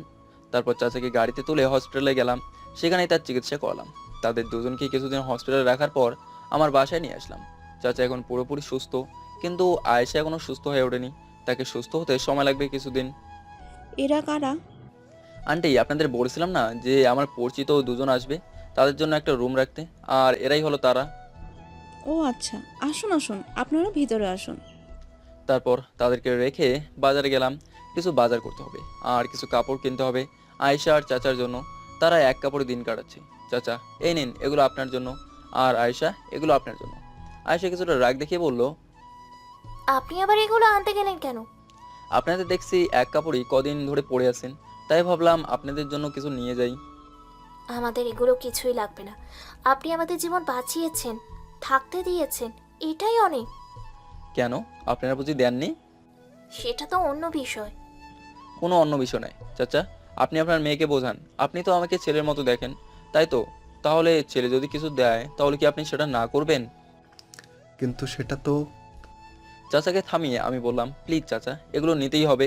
আপনাদের, না হলে আমি কিন্তু ভীষণ রাগ করব। আচ্ছা ঠিক আছে, রাগ করা লাগবে না। এই তো নিচ্ছি বাবা, এবার খুশি তো? চাচা ভীষণ খুশি। একদিন অফিস শেষে বাসায় ফেলাম।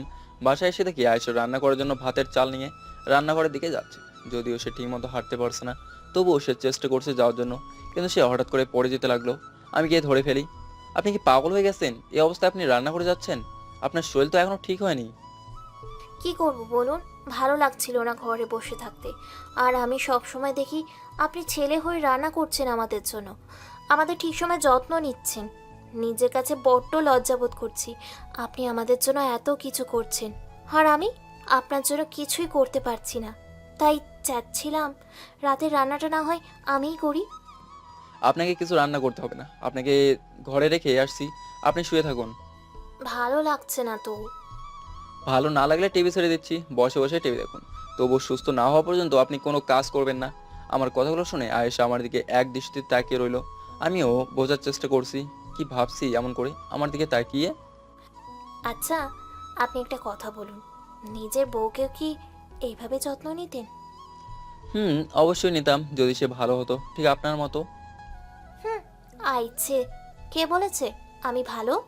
কেউ বল, আমি যতটুকু জেনেছি চিনেছি তার ভেতর থেকে আপনি খুব ভালো মনের একটা মেয়ে।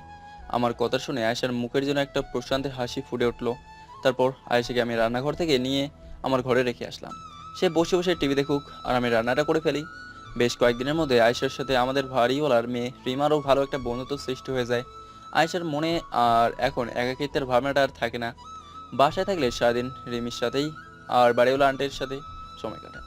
একদিন অফিস থেকে ফিরে রাত্রে খাওয়া দাওয়া করছিলাম, সেই সময় চাচা বলল, বাবা অনেক দিন তো তোমার এখানে থাকলাম, তাই বলছি কি আমি আর আমার মেয়ে এখান থেকে চলে যাব। কি বলছেন এগুলো চাচা? আপনি কোথায় যাবেন? আপনাদের তো যাবার কোনো জায়গা নেই। সে আমরা ঠিক ব্যবস্থা করে নিতে পারবো। না, তা হতে দিতে পারি না। আপনারা এখানে থাকবেন এবং আমার সাথেই থাকবেন। হয়তো থাকলাম, কিন্তু আমরা তো আর বসে বসে তোমার কাছে খেতে পারবো না। তাই বলছি কি আমি কিছু একটা করি। আপনি কি করবেন? কিছুক্ষণ ভেবে বললাম, আপনাকে আমি একটা দোকান দিয়ে দেবো, আপনি না হয় সেখানেই বসবেন আর বেচাকেনা করবেন। কিন্তু একটা দোকান দিতে গেলে তো অনেক টাকা লাগবে, দোকানে জিনিসপত্র তুলতে হবে, তার জন্য অনেক টাকা প্রয়োজন। এই বুদ্ধিটা বাদ দাও। টাকার চিন্তা আপনাকে করতে হবে না, আমি ব্যবস্থা করব। আমি সব কিছু ঠিকঠাক করে দেবো। আপনি শুধু দোকানে বসে বেচাকেনা করবেন, তাহলেই হবে। আমার বুদ্ধিতে তারা দুজনেই বেশ খুশি হলো। যাক, অন্তত তাদের তো আর কাটছাড়া করতে যাচ্ছে না। বেশ কয়েকদিনের মধ্যে আয়েশা সুস্থ হয়ে উঠলো। শুক্রবার দিন ছুটি ছিল, ভালো লাগছিল না, পরিবারের কথা খুব মনে পড়ছে। তাই বাসার ছাদে গিয়ে মন খারাপ করে বসেছিলাম। ঠিক সেই সময় কে জানি আমার কাঁধে হাত রাখলো। নিচে তাকিয়ে দেখি আয়েশা। তখন আয়েশা বলল, কি করছেন এখানে একা একা? আপনাকে নিচে খুঁজে পেলাম না। তারপর রিমাকে জিজ্ঞেস করলাম, সে বলল আপনি নাকি ছাদে এসেছেন, তাই আপনার কাছে আসলাম। খুব ভালো করছেন, আর ভালো লাগছিল না তাই ছাদে এসে বসে আছি। কেন, কি হয়েছে? ভালো লাগছে না কেন? আজ কেন জানি বাড়ির সবার কথা মনে পড়ছে। তাদের কথা মনে পড়তে আমার চোখ দিয়ে কয়েক ফোঁটা পানি বের হয়ে গেল। আয়েশা তার হাত দিয়ে পরম মমতায় সেগুলো মুছে দিয়ে বলল, প্লিজ কাঁদবেন না, দেখবেন সব কিছু একসময় ঠিক হয়ে যাবে। ভালো কথা। তোমাদের সেদিন কি হয়েছিল যার কারণে তোমরা জমি জায়গা ফেলে চলে এসেছিলে?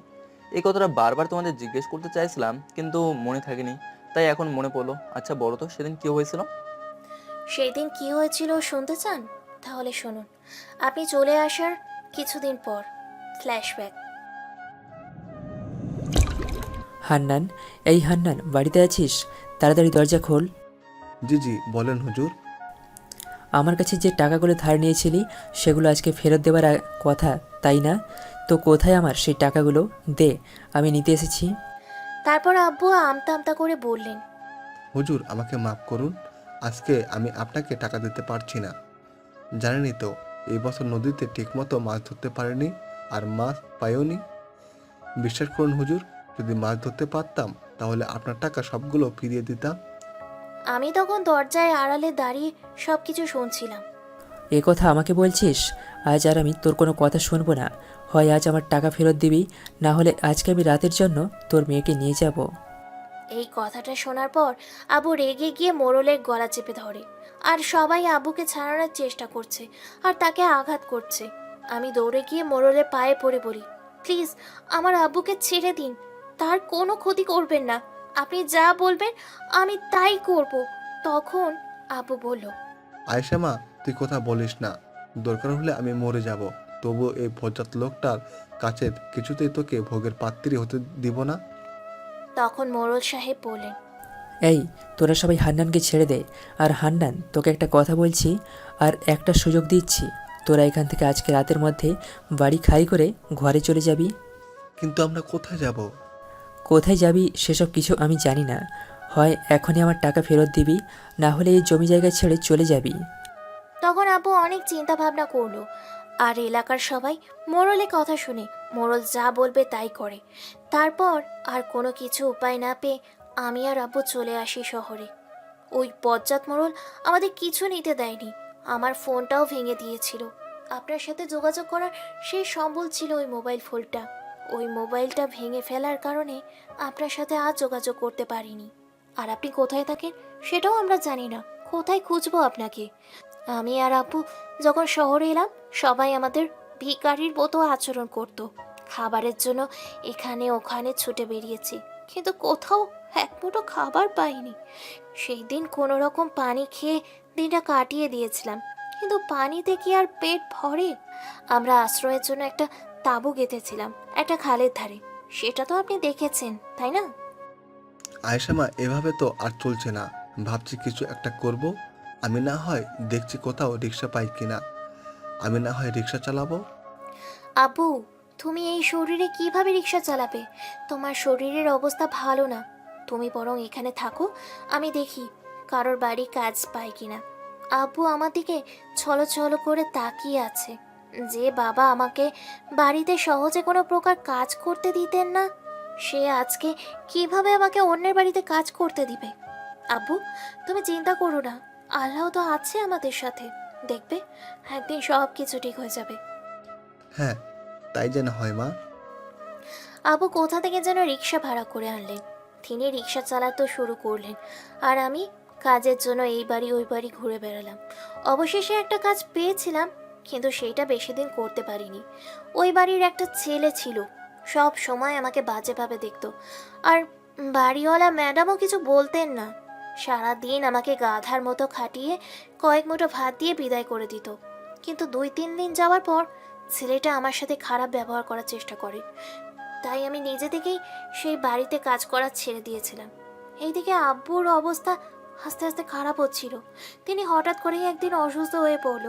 তার উপর আমার কোনো কাজ নেই, কি করব, কিভাবে আব্বুকে খাওয়া দিব, তার ওষুধ কি করব, কিছুই ভেবে পাচ্ছিলাম না। আর ঠিক সেই দিনই আল্লাহ আমাদের রক্ষা করতে আপনাকে পাঠান। কথাগুলো বলেই হাঁপিয়ে পড়ে আয়েশা, বিন্দু বিন্দু জল চোখ দিয়ে গড়িয়ে পড়ছে। আমি যেন এক মনস্ক হয়ে আয়েশার কথাগুলো মন দিয়ে শুনছিলাম। তার কথাগুলো শুনতে শুনতে আমারও কখন চোখ দিয়ে পানি গড়িয়ে পড়লো বুঝতেই পারিনি। বুঝতে পারছি আয়েশার মনে এখন কেমন অনুভূতি হচ্ছে। আপনি আর আপনার বাবা এতটা কষ্টের মধ্যে দিনগুলো কাটিয়েছেন, আর আমি আপনাদের জন্য কিছুই করতে পারিনি। কে বলেছে আপনি আমাদের জন্য কিছু করতে পারেননি? এই যে আপনি আমাকে বাবাকে সুস্থ করে তুলেছেন, আমাদের খাবার দিয়েছেন, থাকার জায়গা দিয়েছেন, আর আপনি বলছেন আপনি আমাদের জন্য কিছু করতে পারেননি? আমি যদি অনেক আগে আপনাদের খুঁজে পেতাম তাহলে হয়তো আপনাদের এত কষ্ট সহ্য করতে হতো না। আমি আপনাদের অনেক খোঁজার চেষ্টা করছি, অনেক জায়গায় খুঁজেছি, কিন্তু পাইনি কোথাও। কিন্তু আল্লাহ আবার আমাদের অলৌকিকভাবে মিলিয়ে দিয়েছেন। কথা বলতে বলতে জুম্মার আজান দিয়ে দিল। সময় এত তাড়াতাড়ি চলে গেল বুঝতেই পারলাম না। এই তাড়াতাড়ি যান, গোসল করে নামাজে যান, আমি রান্না করে রাখছি, দুপুরে খেয়ে নেবেন। আর একটা কথা, আমার না আজ ঘুরতে খুব ইচ্ছে করছে, বিকেলে আমাকে নিয়ে ঘুরতে যাবেন? শুধু আমি না, আমাদের সাথে কিন্তু রিমাও যাবে। আচ্ছা ঠিক আছে, আমি আপনাদের নিয়ে বিকেলে ঘুরতে যাব। চলুন এবার নিচে যাই। গোসল করে নামাজে গেলাম। নামাজে থেকে এসে খাওয়া দাওয়া করে চাচার দোকানের জিনিস সামগ্রী সব ছাড়ে দিলাম। বিকেলের দিকে আমি রিমা ও আয়েশা ঘুরে এলাম। আয়েশাকে যেন অনেকদিন পর প্রাণ খুলে হাসতে দেখলাম, আর রিমাও রয়েছে তার সাথে। দুজনকে একসাথে দেখলে মনে হয় যেন তারা আপন দুই বোন। আয়েশা যেভাবে আমার খেয়াল রাখে, আমার যত্ন নেয়, মনে হয় যেন আমার বউ। তাকে একেবারে নিজের বউ করে নিলে মন্দ হয় না। সিসি, কী সব ভাবছি আমি। আয়েশা যদি জানতে পারে তাহলে কি ভাববে? আয়েশার কষ্ট দেখলে আমার এত কেন কষ্ট হয়? আয়েশা যখন হাসে তখন যেন মনে হয় পৃথিবীর সব থেকে সুখী মানুষ আমি নিজেই। কিন্তু কেন এমন হয়? আমার মনে কি তাহলে আয়েশার নামটি লেখা হয়ে গেছে? একদিন অফিসে যাবো আজকে, ঘুম থেকে উঠতেই একটু দেরি হয়ে গেছে। আয়েশা জানে আমি কখনো ঘুম থেকে উঠতে দেরি করি না, কিন্তু আজ সে কেন এতক্ষণ ঘুমাচ্ছে, তাই সে ডাকার জন্য আমার ঘরে এলো। এই যে শুনছেন, এই যে শুনছেন না, কি করা যায়? তিনি সাহেব তো ঘুম থেকে উঠছেন না, কি করব এখন? আয়েশা কোনো উপায় না পেয়ে আমার হাতটা ধরে টানটানি করে ডাকতে লাগলো, কিন্তু ঘুমের ঘোরে মনে হলো আমার বউ যেন আমাকে ডাকছে, তাই দুষ্টমির চলে ঘুমের ঘোরে হাত ধরে টান দেই। কিন্তু এদিকে আয়েশা আমার বুকের উপর পড়ে যায়। হাত টান দেওয়ার কারণে আয়েশার নাক আর আমার নাক থেকে মাত্র 1 আঙ্গুল পার্থক্য। এতটা কাছে চলে এসেছি আমরা। ঠিক সেই সময় হঠাৎ করে আমার ঘুমটা ভেঙে যায়। আমি তাকিয়ে দেখি আয়েশা আমার বুকের উপরে শুয়ে আছে, আর সে আমার দিকে অবাক হয়ে তাকিয়ে আছে। আমি চোখ খুলতেই সে লজ্জা পেয়ে তড়িঘড়ি করে রুম থেকে বের হয়ে যায়। আমি বসে বসে ভাবতে লাগলাম, এটা কি হলো? আমি তো স্বপ্ন দেখছিলাম, স্বপ্নে আমার বউ আমাকে অফিসে যাওয়ার জন্য ডাকতেছিল, কিন্তু সত্যি সত্যি কি আয়েশা আমাকে ডাকতে এসেছিল? আমি কনফিউজ হয়ে গেলাম। এখন আয়েশার সামনে যেতেও আমার কেমন জানি লজ্জা লজ্জা অনুভূতি হচ্ছে, আর মেয়েটাও ভীষণ লজ্জা পেয়েছে। সেদিন আর অফিসে গেলাম না, বসকে জানিয়ে দিলাম যে আজকে আসতে পারবো না। তিনি বললেন ঠিক আছে, সমস্যা নেই। আজকে দুপুর পর্যন্ত আমি আর আয়েশা একে অপরের মুখোমুখি হয়নি। আমি ভাবলাম মেয়েটা কি সত্যি সত্যি লজ্জা পেয়েছে, নাকি আমার আচরণে কষ্ট পেয়েছে। যদি কষ্ট পেয়ে থাকে তাহলে আমি গিয়ে এক্ষুনি তার কাছে ক্ষমা চেয়ে নেব। আমি আয়েশার ঘরে গেলাম, গিয়ে দেখি সে জানালার গ্রিল ধরে দাঁড়িয়ে আছে। আমি ডাকতেই সে আমার দিকে ঘুরে তাকালো। কিছু বলবেন? আয়েশা, আমি ভীষণ দুঃখিত সেই সকালের ঘটনার জন্য। যদি মনে মনে কষ্ট পেয়ে থাকেন তাহলে আমাকে ক্ষমা করে দেবেন। আরে না না, ঠিক আছে, কষ্ট কেন পাবো? আসলে সব কিছু আচমকা হয়ে গেছিল তো, তাই এমন করে চলে এসেছিলাম। আপনি যে আমাকে ডাকার জন্য আমার ঘরে গিয়েছিলেন তা আমি বুঝতে পারিনি। আসলে আমি ঘুমের ঘরে স্বপ্ন দেখছিলাম যে আমার বউ আমাকে ঘুম থেকে ডেকে তুলছে, কিন্তু আমি স্বপ্নে তার হাত ধরে টান দিতেই সে আমার বুকে পড়ে যায়। কিন্তু ঘুম থেকে উঠে দেখি আপনি আমার উপর। আসলে সরি যদি কিছু মনে করে থাকেন। লজ্জা লজ্জা ভাব নিয়ে সবকিছু বলে ফেললাম। হুম, আমি যদি আপনার বউ হতাম তাহলে সেই সময় কি করতেন? আয়েশা লজ্জায় চোখ বন্ধ করে ফেলে। আমি চোখ বড় বড় করে তাকিয়ে আছি। তাহলে আমি যা ভাবছি আয়েশাও কি সেটাই ভাবছি?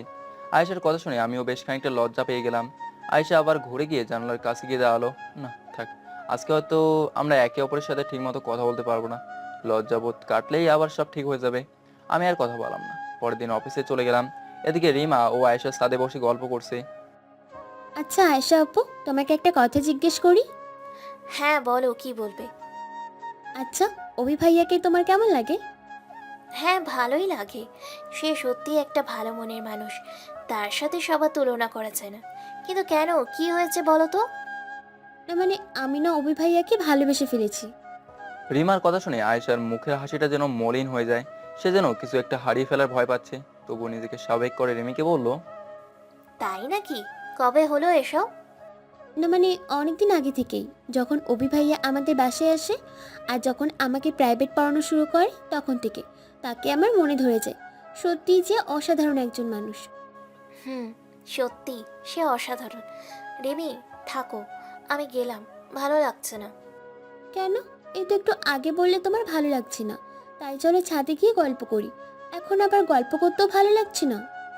না, কেমন জানি লাগছে, তাই ভাবছি গিয়ে একটু ঘুমাবো, হয়তো ঘুমালে সব কিছু ঠিক হয়ে যাবে। আচ্ছা ঠিক আছে, আবার পরে গল্প করা হবে, এখন ঘুমাও গিয়ে। তারপর আয়েশা ছাদ থেকে চলে এলো। সে সত্যিই কি ঘুমাবে নাকি অন্য কারণে? আয়েশা ভাবতে লাগলো রিমার কথাগুলো। সে নাকি অভিকে ভালোবাসে, তাহলে অভিও কি তাকে ভালোবাসে? আমি কি আর আমার মনের কথাগুলো বলতে পারবো না? আমি কি আমার মনের কথাগুলো জানাতে পারবো না অভিকে, যে আমি তাকে কতটা ভালোবাসি? এখন যদি অভিকে আমি আমার মনের কথাগুলো জানাই, তাহলে হয়তো রিমার সাথে অন্যায় করা হবে, আর সেইটা আমি করতে চাই না। কেননা রিমাকে যে আমি নিজের বোনের মতো ভালোবেসে ফেলেছি, আর তাই বড় বোন হয়ে কিভাবে ছোট বোনকে কষ্ট দেই। কথাগুলো আয়েশা জানালার গ্রিল ধরে দাঁড়িয়ে দাঁড়িয়ে ভাবছিল। তার চোখের পানি ফেলছিল। কি রে মা, তুই এখানে দাঁড়িয়ে কি করছিস? আয়েশা তার বাবার কথা চমকে যায়, ঘুরে দেখে তার বাবা দাঁড়িয়ে আছে পিছে। ও আব্বু, তুমি তো আমাকে ভয় পাই দিয়েছিলে, তুমি এসেছো, আগে বলবে না? সত্যি ভয় পেয়ে গেছিস? আচ্ছা, তুমি হাত মুখ ধুয়ে এসো, আমি তোমার জন্য খাবার বেড়ে দিচ্ছি, খেয়ে রেস্ট নিয়ে আবার না হয় দোকানে যেও। আচ্ছা মা। রহিম চাচাও বুঝতে পারলেন আয়েশা হয়তো তার কাছে এ থেকে কিছু লুকাচ্ছে, কেননা আয়েশা ঘুরে তাকাতেই তার বাবা তার চোখের পানি দেখতে পায়। রহিম চাচা হাত মুখ ধুয়ে এসে খাবারের জন্য বসলে আয়েশা তাকে আনমনে খাবার বেড়ে দিচ্ছে। এটা রহিম চাচা লক্ষ্য করলো। আয়েশা মা, তোর কি হয়েছে বলতো? এসেই লক্ষ্য করছি তুই যেন অন্যমনস্ক হয়ে আছিস। কিছু কি হয়েছে? কোথায়? না তো বাবা, কিছুই হয়নি, এমনি। এই তো দেখো কি সুন্দর করে বেড়ে দিচ্ছি। আমাকে মিথ্যা বলে লাভ নেই মা। আমি তোর বাবা, আমি তোর মনের কষ্ট ব্যথা গুলো বুঝতে পারি। আমি বুঝতে পেরেছি তোর কিছু একটা হয়েছে। কি হয়েছে বলতো?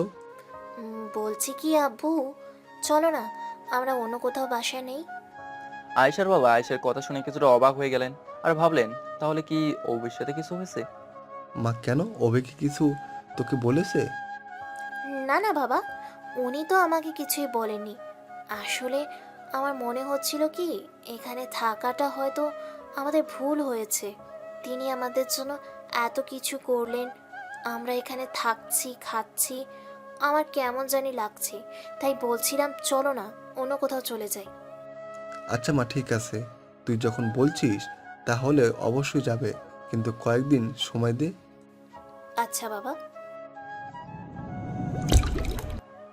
আজ বেশ কয়েকদিন ধরে লক্ষ্য করছি আয়েশা কেমন জানি আমার কাছ থেকে এড়িয়ে এড়িয়ে চলছে। আমার সাথে ঠিকমতো কথা বলে না, সবসময় কেমন জানি অন্যমনস্ক হয়ে থাকে আর সারাদিন নিজেকে ঘরবন্দি করে রাখে। আজকাল ছাদেও যায় না। রিমিও ভাবছে কি হলো আয়েশাপুর, কয়েকদিন ধরে ছাদে আসছে না, ঠিকমতো কথা বলছে না। একদিন আমি আয়েশাকে ডেকে বললাম, আয়েশা কি হয়েছে আপনার?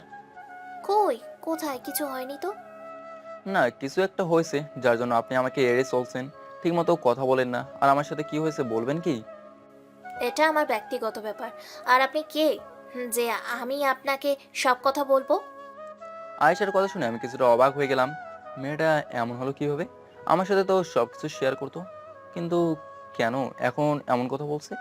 আর এটাও সত্যি আমি কে যে তার ব্যক্তিগত জীবন নিয়ে নাক গলাবো? তারপর আমি মলিন স্বরে বললাম, হ্যাঁ ঠিকই তো, ঠিকই বলছেন। আমি আপনার কে যে আপনি আপনার ব্যক্তিগত ব্যাপারে নাক গলাবো? আমি তো এক অপরিচিত লোক। আমি আয়েশার কাছ থেকে চলে এলাম, এসে নিজের রুমের দরজাটা বন্ধ করে শুয়ে পড়লাম। আয়েশা, আমি কি সত্যি আপনার কেউ না? আমি যে আপনাকে কতটা ভালোবাসি তা এখনো বুঝতে পারলেন না? এতদিন তো সবকিছু আমার সাথে শেয়ার করতেন, কিন্তু এখন কেন এমন কথা বলছেন? এদিকে আয়েশা আমাকে দরজা বন্ধ করতে দেখায় বেশ কষ্ট পাচ্ছে। সে নিজেকে দোষী মনে করছে। সে জানে আমি যখন কষ্ট পাই বা মন খারাপ করি তখন ঘরের দরজা দিয়ে একাকিত্বভাবে নিজের কষ্টগুলো নিজের মধ্যেই গুছিয়ে রাখি। আমাকে ক্ষমা করে দিন, আমি আপনাকে কষ্ট দিচ্ছি বলে, কিন্তু আমি নিরুপায়। কি করব বলুন? আপনাকে যে আমি ভালোবাসি, কিন্তু ভালোবাসি বলার অধিকার যে আমার কাছে নেই, তাই আপনার থেকে অনেক দূরে চলে যেতে চাচ্ছি। আমি জানি আপনি এত সহজে আমাকে আপনার কাছ থেকে দূরে যেতে দিবেন না, তাই আপনাকে কথার জালে কষ্ট দিচ্ছি যাতে আপনি আমাকে দূরে ঠেলে দেন। তাই আমি যে আপনার হতে পারবো না, কেননা রিমা আপনাকে অনেক ভালোবাসে, আর আমি চাই না সেটা মিথ্যে হোক। পরদিন বিকেলে রিমা আয়েশার কাছে যায়, গিয়ে দেখে আয়েশা মন খারাপ করে শুয়ে আছে। রিমা গিয়ে আয়েশার মাথার কাছে বসলো, নিজের হাতটা আয়েশার কপালে ধরে দেখলো কোনো জ্বর আছে কিনা। না, কোনো জ্বর নেই। রিমা আয়েশার কপালে হাত দিতে দিতেই চোখ খুলে, যদিও সে ঘুমিয়েছিল না। চোখ খুলে দেখে রিমা তার পাশে বসে আছে। রিমা, তুমি এখানে কখন এলে? আমাকে তো একবার ডাকলেও না। এই তো এইমাত্র এলাম, এসে দেখি তুমি ঘুমিয়ে আছো, তাই ডাকিনি।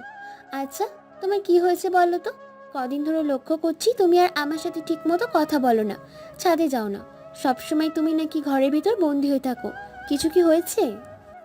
না রিমা, কিছু হয়নি, এমনিই ভালো লাগছিল না কয়েকদিন ধরে, তাই ছাদে যাওয়া হয়নি, তোমার সাথে গল্পও করা হয়নি, দুঃখিত। তবে আজ আর কোনো কথা শুনবো না, তোমাকে কিন্তু আমার সাথে যেতেই হবে। চলো ওঠো, ছাদে গিয়ে গল্প করবো দুজন মিলে।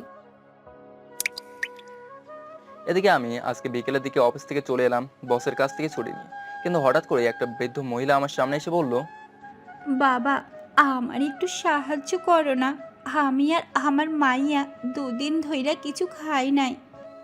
মহিলাটাকে দেখে আমার বেশ মায়া হলো। তার পাশে দাঁড়িয়ে আছে একটা মেয়ে, এই ধরেন 14 বা 15 বছর বয়স হবে। দুজনেই ক্ষুধার্ত, শরীরটা যেন ভেঙে পড়ছে। তাই আমি তখন বললাম, আপনারা আসুন আমার সাথে, আমি আপনাদের খাবার ব্যবস্থা করছি। আমার কথাটা শুনে দুজনে কেমন জানি ভয় পেতে শুরু করলো। হয়তো তারা ভাবছে আমি কোনো খারাপ লোক, তাদের ধরে নিয়ে গিয়ে খারাপ কাজ করাবো কিংবা মারধর করব।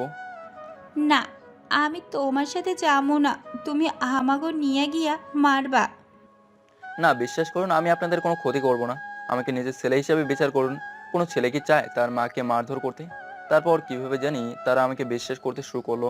আমি তাদেরকে পাশের একটা রেস্টুরেন্টে নিয়ে গেলাম। সেখানে তাদের জন্য খাবার অর্ডার দিলাম। তারা খেতে শুরু করলো। তখন আমার চোখ পড়ে বৃদ্ধ মহিলাটির একটি ব্যাগের দিকে।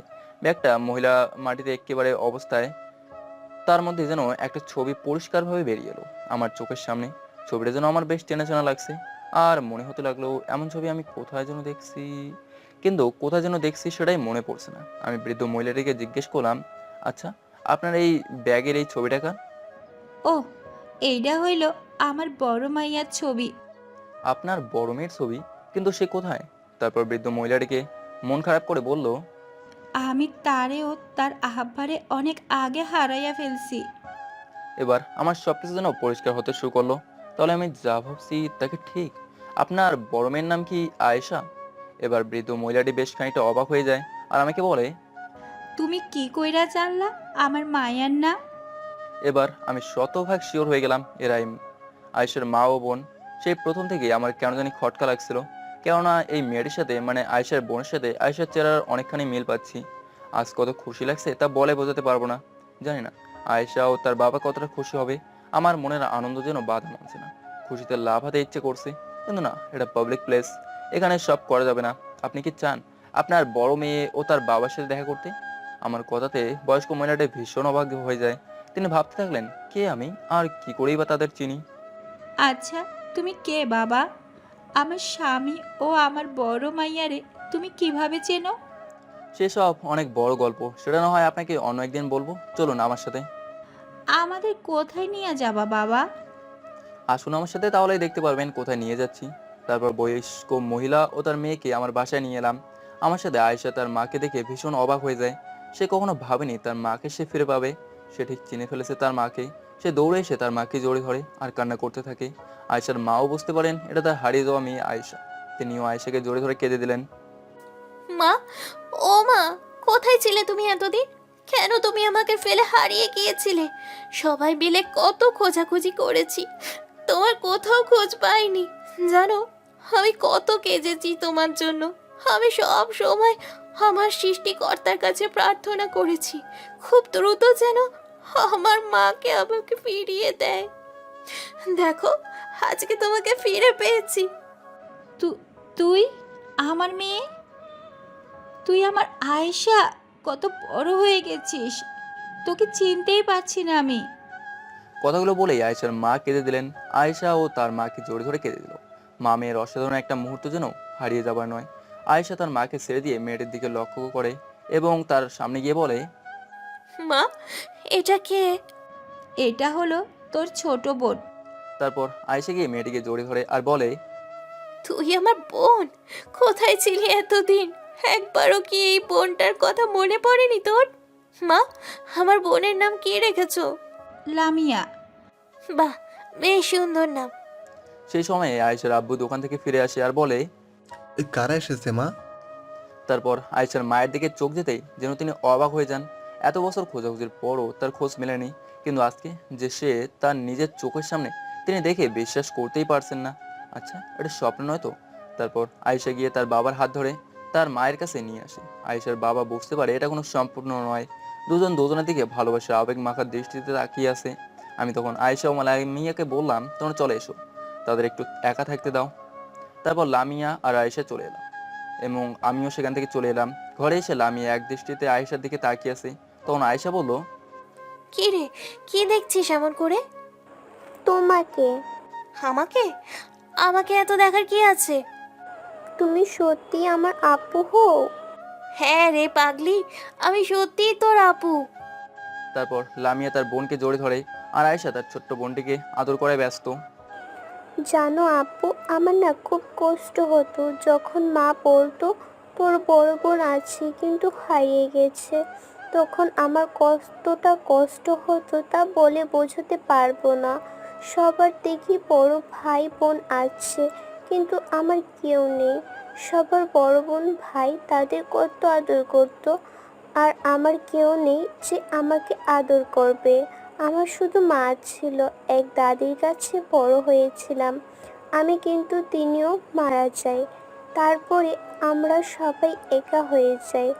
আজ আমার বাবা আর বড় বোনকে খুঁজে পেয়েছি, আর কখনো হারিয়ে যেতে দিব না। হ্যাঁ রে বোন, আমিও তোদের কখনো হারাতে দেব না। অনেক খোঁজাখুঁজি করেছিল আপু, কিন্তু তোদের কখনো খুঁজে পাইনি। এত বছর পর তোদের খুঁজে পেয়েছি, আর কখনো তোকে আর মাকে হারাতে দেব না। আমি ভাবলাম এতদিন তারা তাদের প্রিয়জন ফিরে পেয়েছে, তাদের না হয় একটু একা থাকতে দেই। তাই আমি চলে গেলাম ছাদের এক কোণে দাঁড়িয়ে দাঁড়িয়ে সেই পুরোনো দিনের কথাগুলো ভাবছি, আমার বাড়ির কথাগুলো ভাবছি। অনেক আনন্দে ভালোবাসে দিন কাটতো আমার। বাবা মা ভাইয়া কখনো আমাকে কষ্ট পেতে দিত না। পরিবারের ছোট ছেলে বিদায় সব সময় আমাকে কে মাথায় তুলে রাখতো। কিন্তু আমিও কখনো তাদের ভালোবাসার মর্যাদা লঙ্ঘন করিনি। আমিও সবসময় চেয়েছিলাম তারা যখন এত আমাকে ভালোবাসে, তাহলে আমি কেন তাদের ভালোবাসাকে লঙ্ঘন করব? তারা যদি আমাকে এত বিশ্বাস করে, তাহলে তাদের কেন আমি বিশ্বাস ভঙ্গ করতে যাব? আমি অবশ্যই তাদের বিশ্বাসের মর্যাদাটা রাখবো। কিন্তু ভাইয়ার বিয়ে হওয়ার পরে বাড়িতে যখন ভাবি আসে, তখন আস্তে আস্তে আমার প্রতি সবার কেমন জানি ভালোবাসাটা কমে যায়। সাথে তো তানিয়া ছিলই। তানিয়া নাকি আমাকে খুব ভালোবাসতো, কিন্তু আমি কখনো মেনে নিইনি তাকে, কারণ আমি তার আসল চরিত্র সম্পর্কে বেশ ভালো করেই জানি সে কেমন মেয়ে। সারাক্ষণ বাবা মা ভাইয়ের কাছে তানিয়া কোনো না কোনো নামে আমায় নালিশ দিয়েই যেত, কিন্তু প্রথম প্রথম তার নালিশ কোনো আমলে নিত না তারা।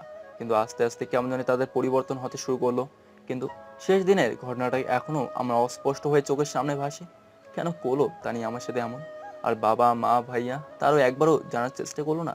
না, এই বাড়িতে আর আমি কখনোই ফিরবো না। জানি না কখনো তাদের ক্ষমাও করতে পারবো কিনা। তারপর পাশে ঘুরে দেখি আয়েশা আমার দিকে ছল ছল দৃষ্টিতে তাকিয়ে আছে।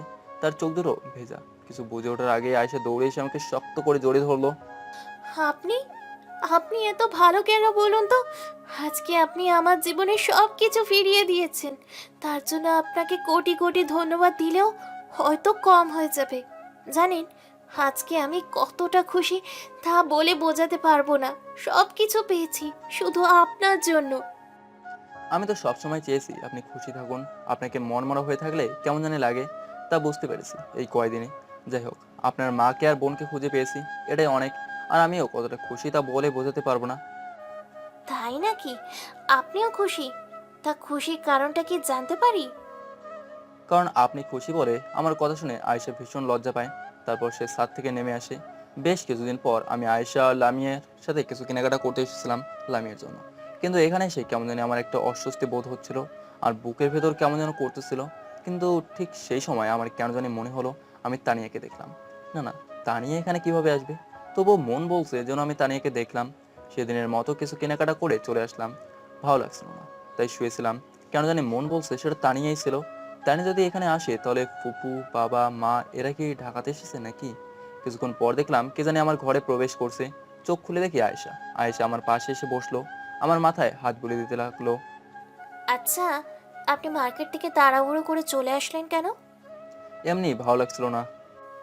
আপনাকে তখন কেমন জানি ছটপট করতে দেখছিলাম। কিছু হয়েছে কি? আয়েশা জানো, আজকে না শপিং মলে মনে হলো যেন আমি তানিয়াকে দেখলাম। কি বলছেন? তানিয়া? কিন্তু সে এখানে কিভাবে আসলো? কি জানি, বলতে পারলাম না। বিকেলের দিকে একটু বাইরে বের হলে রিমা বলে তার নাকি কিছু কথা আছে, তাই এখন যেন ছাদের দিকে না যাই, একেবারে রাত্রে যেন ছাদের দিকে যাই। ঠিক আছে, আমিও তার কথাটা না হয় রাখলাম। রাতে ছাদে গিয়ে দেখি ছাদটা বেশ সুন্দর করে সাজানো। আজকে কি কোনো স্পেশাল ডে নাকি বুঝতে পারছি না। ছাদে কেউ নেই, শুধুমাত্র রিমা ছাড়া। তারপরে আমাকে ছাদের এক পাশে নিয়ে গেল আর হাতে ফুল নিয়ে বলল, জানো অভি, আমি তোমাকে অনেক দিন ধরে ভালোবাসি, কিন্তু কখনো মনের কথাটা মুখ ফুটে বলতে পারিনি। সেই প্রথম দিন থেকেই তোমাকে আমার ভালো লেগে যায়, কিন্তু আস্তে আস্তে সেই ভালো লাগাটা কবে যেন ভালোবাসায় পরিণত হয়ে যায়। আমিও বুঝতে পারিনি। সবসময় ইচ্ছা করে তোমাকে নিয়ে ভাবতে, তোমাকে ছাড়া যেন আমার কিছুই ভাবতে ইচ্ছা করে না। সবসময় তোমার ভালোবাসি নিজেকে রাঙাতে চাই। দিবে কি আমাকে সেই অনুমতিটা? বানাবে কি তোমার বাবুর আম্মু? ভালোবাসি, অনেক ভালোবাসি তোমায়। আমি রিমার প্রপোজ করতে অনেক বেশি অবাক হয়ে গেলাম। তাহলে এই ছিল রিমার পেটে পেটে। যাক, তার কথাগুলো ভালো লাগলো, তাই তার হাত থেকে ফুলটা গ্রহণ করলাম। আর রিমা আমাকে অবাক করে জড়িয়ে ধরলো। এদিকে আয়েশা আমাদের সবকিছু দেখছিল। আমি যখন রিমার হাত থেকে ফুলটা নেই আর রিমা আমাকে জড়িয়ে ধরে, তা দেখে আয়েশা আর নিজেকে ঠিক রাখতে পারে না। দৌড়ে গিয়ে নিজের ঘরে দরজা দিয়ে বালিশে মুখ লুকিয়ে কাঁদতে থাকে। আজ অভিকে নিয়ে দেখা তিলে তিলে যে স্বপ্নটা গড়ে তুলেছিল তাই এক নিমেষেই ভেঙে যাবে তা আয়শা বুঝতে পারেনি। রাতে খাবারের জন্য সবাই মিলে আয়শাকে অনেক ডাকাডাকি করছে, কিন্তু সে বলে দিয়েছে তার নাকি আজ খেতে ইচ্ছে করছে না। আয়শা ভাবছে এই বুঝি অভি গিয়ে তাকে খাবারের জন্য ডাকবে, কিন্তু না, আজকে তাকে আর ডাকিনি, যার জন্য আয়শার কষ্টটা আরো বেড়ে গেল। কিন্তু এদিকে আমি রিমার করা কাজটা যেন আমাকে বিভিন্ন ভাবনায় ভাবিয়ে তুলছে। আমার মাথায় শুধু রিমার কথাগুলো ঘুরপাক খাচ্ছে। আমি ও রাত্রে খেতে গেলাম না, ভালো লাগছিল না, তাই সবাই ভেবে নিয়েছে হয়তো আয়েশার সাথে আমার কিছু হয়েছে, যার জন্য দুজনেরই মন খারাপ। এদিকে আয়েশা কি হয়েছে তা আমি জানি না কিছু। পরের দিন বিকেলে আয়েশার ফোনে একটা ফোন আসে। ফোনের ওপাশ থেকে যা বলে তা শুনে আয়েশার চিৎকার দিয়ে ওঠে। তারপর আয়েশার বাবা মা ছুটে আসে এবং জিজ্ঞাসা করে, কি রে আয়েশা, কি হয়েছে? এভাবে চিৎকার দিলি কেন? আর কাঁদছিসই বা কেন? মা, তাড়াতাড়ি হসপিটালে যেতে হবে, হাতে একদম সময় নেই। হাতে একদমই সময় নেই মানে? আর হসপিটালে কিসের জন্য যেতে হবে? মা, অভি অ্যাক্সিডেন্ট করেছে। কি বলছিস কি এসব তুই? আর তোকে কে বা কারা বললো এই কথা? জানি না মা, শুধু একজন ফোন করে বলল যে তার নাকি অ্যাক্সিডেন্ট হয়েছে, আর আমার কল লিস্টে সবার আগে ছিল বলে আমার নাম্বারটা ফোন দিয়েছে। তারপর আয়েশা ও তার মা বাবা সবাই আর দেরি না করে হসপিটালের দিকে রওনা হয়। আপনারাই তাহলে ওনার পরিবারের লোক? হ্যাঁ বলুন, কি হয়েছে ওনার? উনি একদম ঠিক আছেন তো? আপাতত কিছু বলতে পারছি না, তবে জ্ঞান ফিরলে অবশ্যই কিছু জানতে পারবো। পরের দিন ভোরের দিকে আমার জ্ঞান ফেরে। আমি তাকিয়ে দেখি আয়েশা আমার পাশে শুয়ে আছে, গালের উপর দিয়ে বয়ে যায় চোখের পানি শুকিয়ে গেছে। দেখে মনে হচ্ছে হয়তো খুব কানাকাটি করছে। পায়েটা ঘুমাচ্ছে আর আমি এক দৃষ্টিতে তাকিয়ে আছি। হঠাৎ করে মাথাটা একটু যন্ত্রণা করে ওঠে আর আমি শব্দ করতে আয়েশা ঘুম থেকে উঠে পড়ে। ঘুম থেকে উঠে দেখে আমি মাথাটা ধরে আছি। সে বুঝতে পারে হয়তো আমার কোনো সমস্যা হচ্ছে, তাই জলদি ডক্টরকে নিয়ে আসে। তারপর ডাক্তার চেক আপ করে বলে মাথাতে আঘাত পাওয়ার জন্য হয়তো একটু যন্ত্রণা হচ্ছে, কিন্তু দ্রুত তা ঠিক হয়ে যাবে। আমাকে হসপিটাল থেকে বাড়িতে নেওয়া হয়। আয়েশা সবসময় আমার পাশেই আছে, সবসময় সে আমার সেবা করছে। আস্তে আস্তে বেশ কদিন লেগে যায়, আমি সুস্থ হয়ে উঠি, আবার অফিসে যাওয়া আসা শুরু করি। এদিকে আমি ভাবতে লাগলাম, না, এবার আর দেরি করব না, আয়েশাকে আমার মনের কথাটা বলে দেবই। এদিকে রিমা আয়েশাকে ডেকে ছাদে নিয়ে আসে। রিমা, তুমি কেন আমাকে ছাদে নিয়ে আসলে বলো তো? নিচে অনেক কাজ পড়ে আছে। ওসব কাজটা পরে হবে, তুমি আমাকে কিছু প্রশ্নের উত্তর দিবে। কোন প্রশ্নের উত্তর? তাহলে শোনো, আর সব কিছু সঠিক উত্তর দিবে। তুমি কি অভিকে ভালোবাসো? রিমার প্রশ্নে আয়েশা বেশ খানিকটা অবাক হয়ে যায়। রিমা হঠাৎ এই প্রশ্ন কেন করছে? রিমা, কি বলছো এসব তুমি? হ্যাঁ, আমি ঠিকই বলছি। যেদিন আমি অভিকে প্রপোজ করেছিলাম তখন আমি দেখেছিলাম তুমি সিঁড়ি থেকে নিচে নেমে গেলে। হয়তো তুমি আমাদের দেখেছিলে। তারপর থেকেই তোমার মন খারাপ ছিল, আর তা কি কারণে তা আমি ভালোভাবেই বুঝতে পেরেছিলাম। আর আমার সব কিছু ক্লিয়ার হয় যখন তুমি অভিকে জড়িয়ে ধরেছিলে। কি বলছো এসব তুমি? আর ওনাকে আমি কেন ভালোবাসতে যাব? উনি তো আপনাকে ভালোবাসে। সেদিন আমাদের মাঝে কি হয়েছিল সব কিছু কি তুমি শুনেছিলে? না, আমি তার আগেই চলে এসেছিলাম। তাহলে তুমি কিভাবে বুঝলে অভি আমাকে ভালোবাসে? তোমাকে সব কিছু খুলে বলি। সেদিন আমি যখন অভিকে জড়িয়ে ধরেছিলাম তখন তা দেখে তুমি চলে এসেছিলে। হয়তো তুমি ভেবেছিলে যে অভি আমাকে ভালোবাসে, কিন্তু তা ভুল ছিল। আমি অভিকে জড়িয়ে ধরলে সে আমাকে তার কাছ থেকে দূরে সরিয়ে দেয়। সে বলেছিল সে নাকি আমাকে ভালোবাসতে পারবে না, কারণ সে তোমাকে ভালোবাসে। সেই প্রথম দিনের ঘটনাগুলো আমাকে বিস্তারিত সব কিছু বলে। যখন তুমিও তোমার বাবা মিলে অভিকে বাঁচিয়েছিলে তখন থেকেই অভির নাকি তোমাকে ভালো লেগে যায়। তারপর আস্তে আস্তে ভালো লাগা কখন ভালোবাসায় পরিণত হয় সে নিজেও জানে না। সে আমাকে বলেছে সে শুধু তোমাকেই ভালোবাসে আর অন্য কাউকে নয়। আর তুমি এসব সত্যি না জেনে তার ওপর অভিমান করে আসছো। তুমি সত্যি বলছো রিমা? উনি আমাকে ভালোবাসে? হ্যাঁ, আমি সত্যি বলছি। আর যে বোনটা আমার ভালোবাসার জন্য নিজে থেকে দূরে সরে যায়, তার প্রিয় মানুষটিকে আমি কিভাবে তার থেকে ছিনিয়ে নেব বলো তো? আমি পারবো না এই কাজটি করতে। যদি করতাম তাহলে হয়তো আমার এই বোনটির চোখে সারা জীবনের জন্য অপরাধী হয়ে থাকতে হতো আমায়। তারপর রিমা আয়েশাকে সব বলে আর আয়েশা রিমাকে জড়িয়ে ধরে বলে, হ্যাঁ, তো ভাবো আমায় নিয়ে। তুমি যদি আমাকে নিয়ে এত ভাবতে পারো তাহলে আমি কেন পারবো না? আর খুব শীঘ্রই তোমার মনের কথাটা ওকে বলে দাও। হ্যাঁ, ঠিকই বলেছো তুমি রিমা। যত তাড়াতাড়ি সম্ভব আমি আমার মনের কথা অভিকে জানিয়ে দিব। এদিকে আমি অফিস থেকে যাওয়ার সময় কিছু ফুল নিয়ে গেলাম, মনে করলাম আয়েশাকে আমার মনের কথাটা বলে দেবো। কিন্তু কে জানে বাসায় গিয়ে আমি সারপ্রাইজড হয়ে যাব। অফিস থেকে বাড়ি ফেরার পর আয়েশা আমাকে ছাদে নিয়ে গেল আর বলল সে নাকি কি একটা কথা বলবে। আমিও তাকে বললাম আমি আমার মনের কথাটা তাকে বলতে চাই। ছাদে গিয়ে দেখি ছাদটা সুন্দর করে সাজিয়েছে। আমি বললাম বলো তুমি কি বলতে চাও, তারপর না হয় আমি বলবো। না, তুমি আগে বলো, তারপর আমি বলছি। তারপর আমি আমার আনা ফুলগুলো তার সামনে ধরে বললাম তুমি বিষয়টা কিভাবে নেবে তা জানি না, তবে আমাকে এই কথাটা বলতেই হচ্ছে। যেদিন প্রথম তুমিও তো ও তোমার বাবা মিলে আমাকে বাঁচিয়েছিলে, তারপর থেকে তোমাকে বেশ ভালো লেগে যায়। তারপর তুমি যখন আমাকে সেবা যত্ন করতে আবার সারিয়ে তুললে, তারপরে বুঝতে পারিনি এই ভালো লাগাটা কখন ভালোবাসায় পরিণত হয়ে গিয়েছে। তোমার কথা বলা, তোমার চাল চলন সব কিছু আমাকে মুগ্ধ করেছে। আমি বুঝতে পারছি আয়েশা, তোমাকে সারা যেন আমার প্রতিটা মুহূর্ত অন্ধকার। আমি তোমাকে অনেক অনেক অনেক ভালোবাসি আর কখনো হারাতেও চাই না। আমাকে দেবে কি তোমার ভালোবাসা অধিকার? কথা দিলাম কখনো তোমাকে ছেড়ে যাব না, আমার প্রতি কোনো অভিযোগ আসতে দেবো না তোমায়। হবে কি তুমি আমার দুষ্টু মিষ্টি বউ? আয়েশার দিকে তাকিয়ে দেখছে, তার চোখে পানি। এটা কোনো অশ্রু নয়, এটা হলো আনন্দের অশ্রু। আয়েশা তো এটাই চেয়েছিল, কিন্তু কে জানতো তার মনের কথাটা আমিই তাকে বলে দেবো।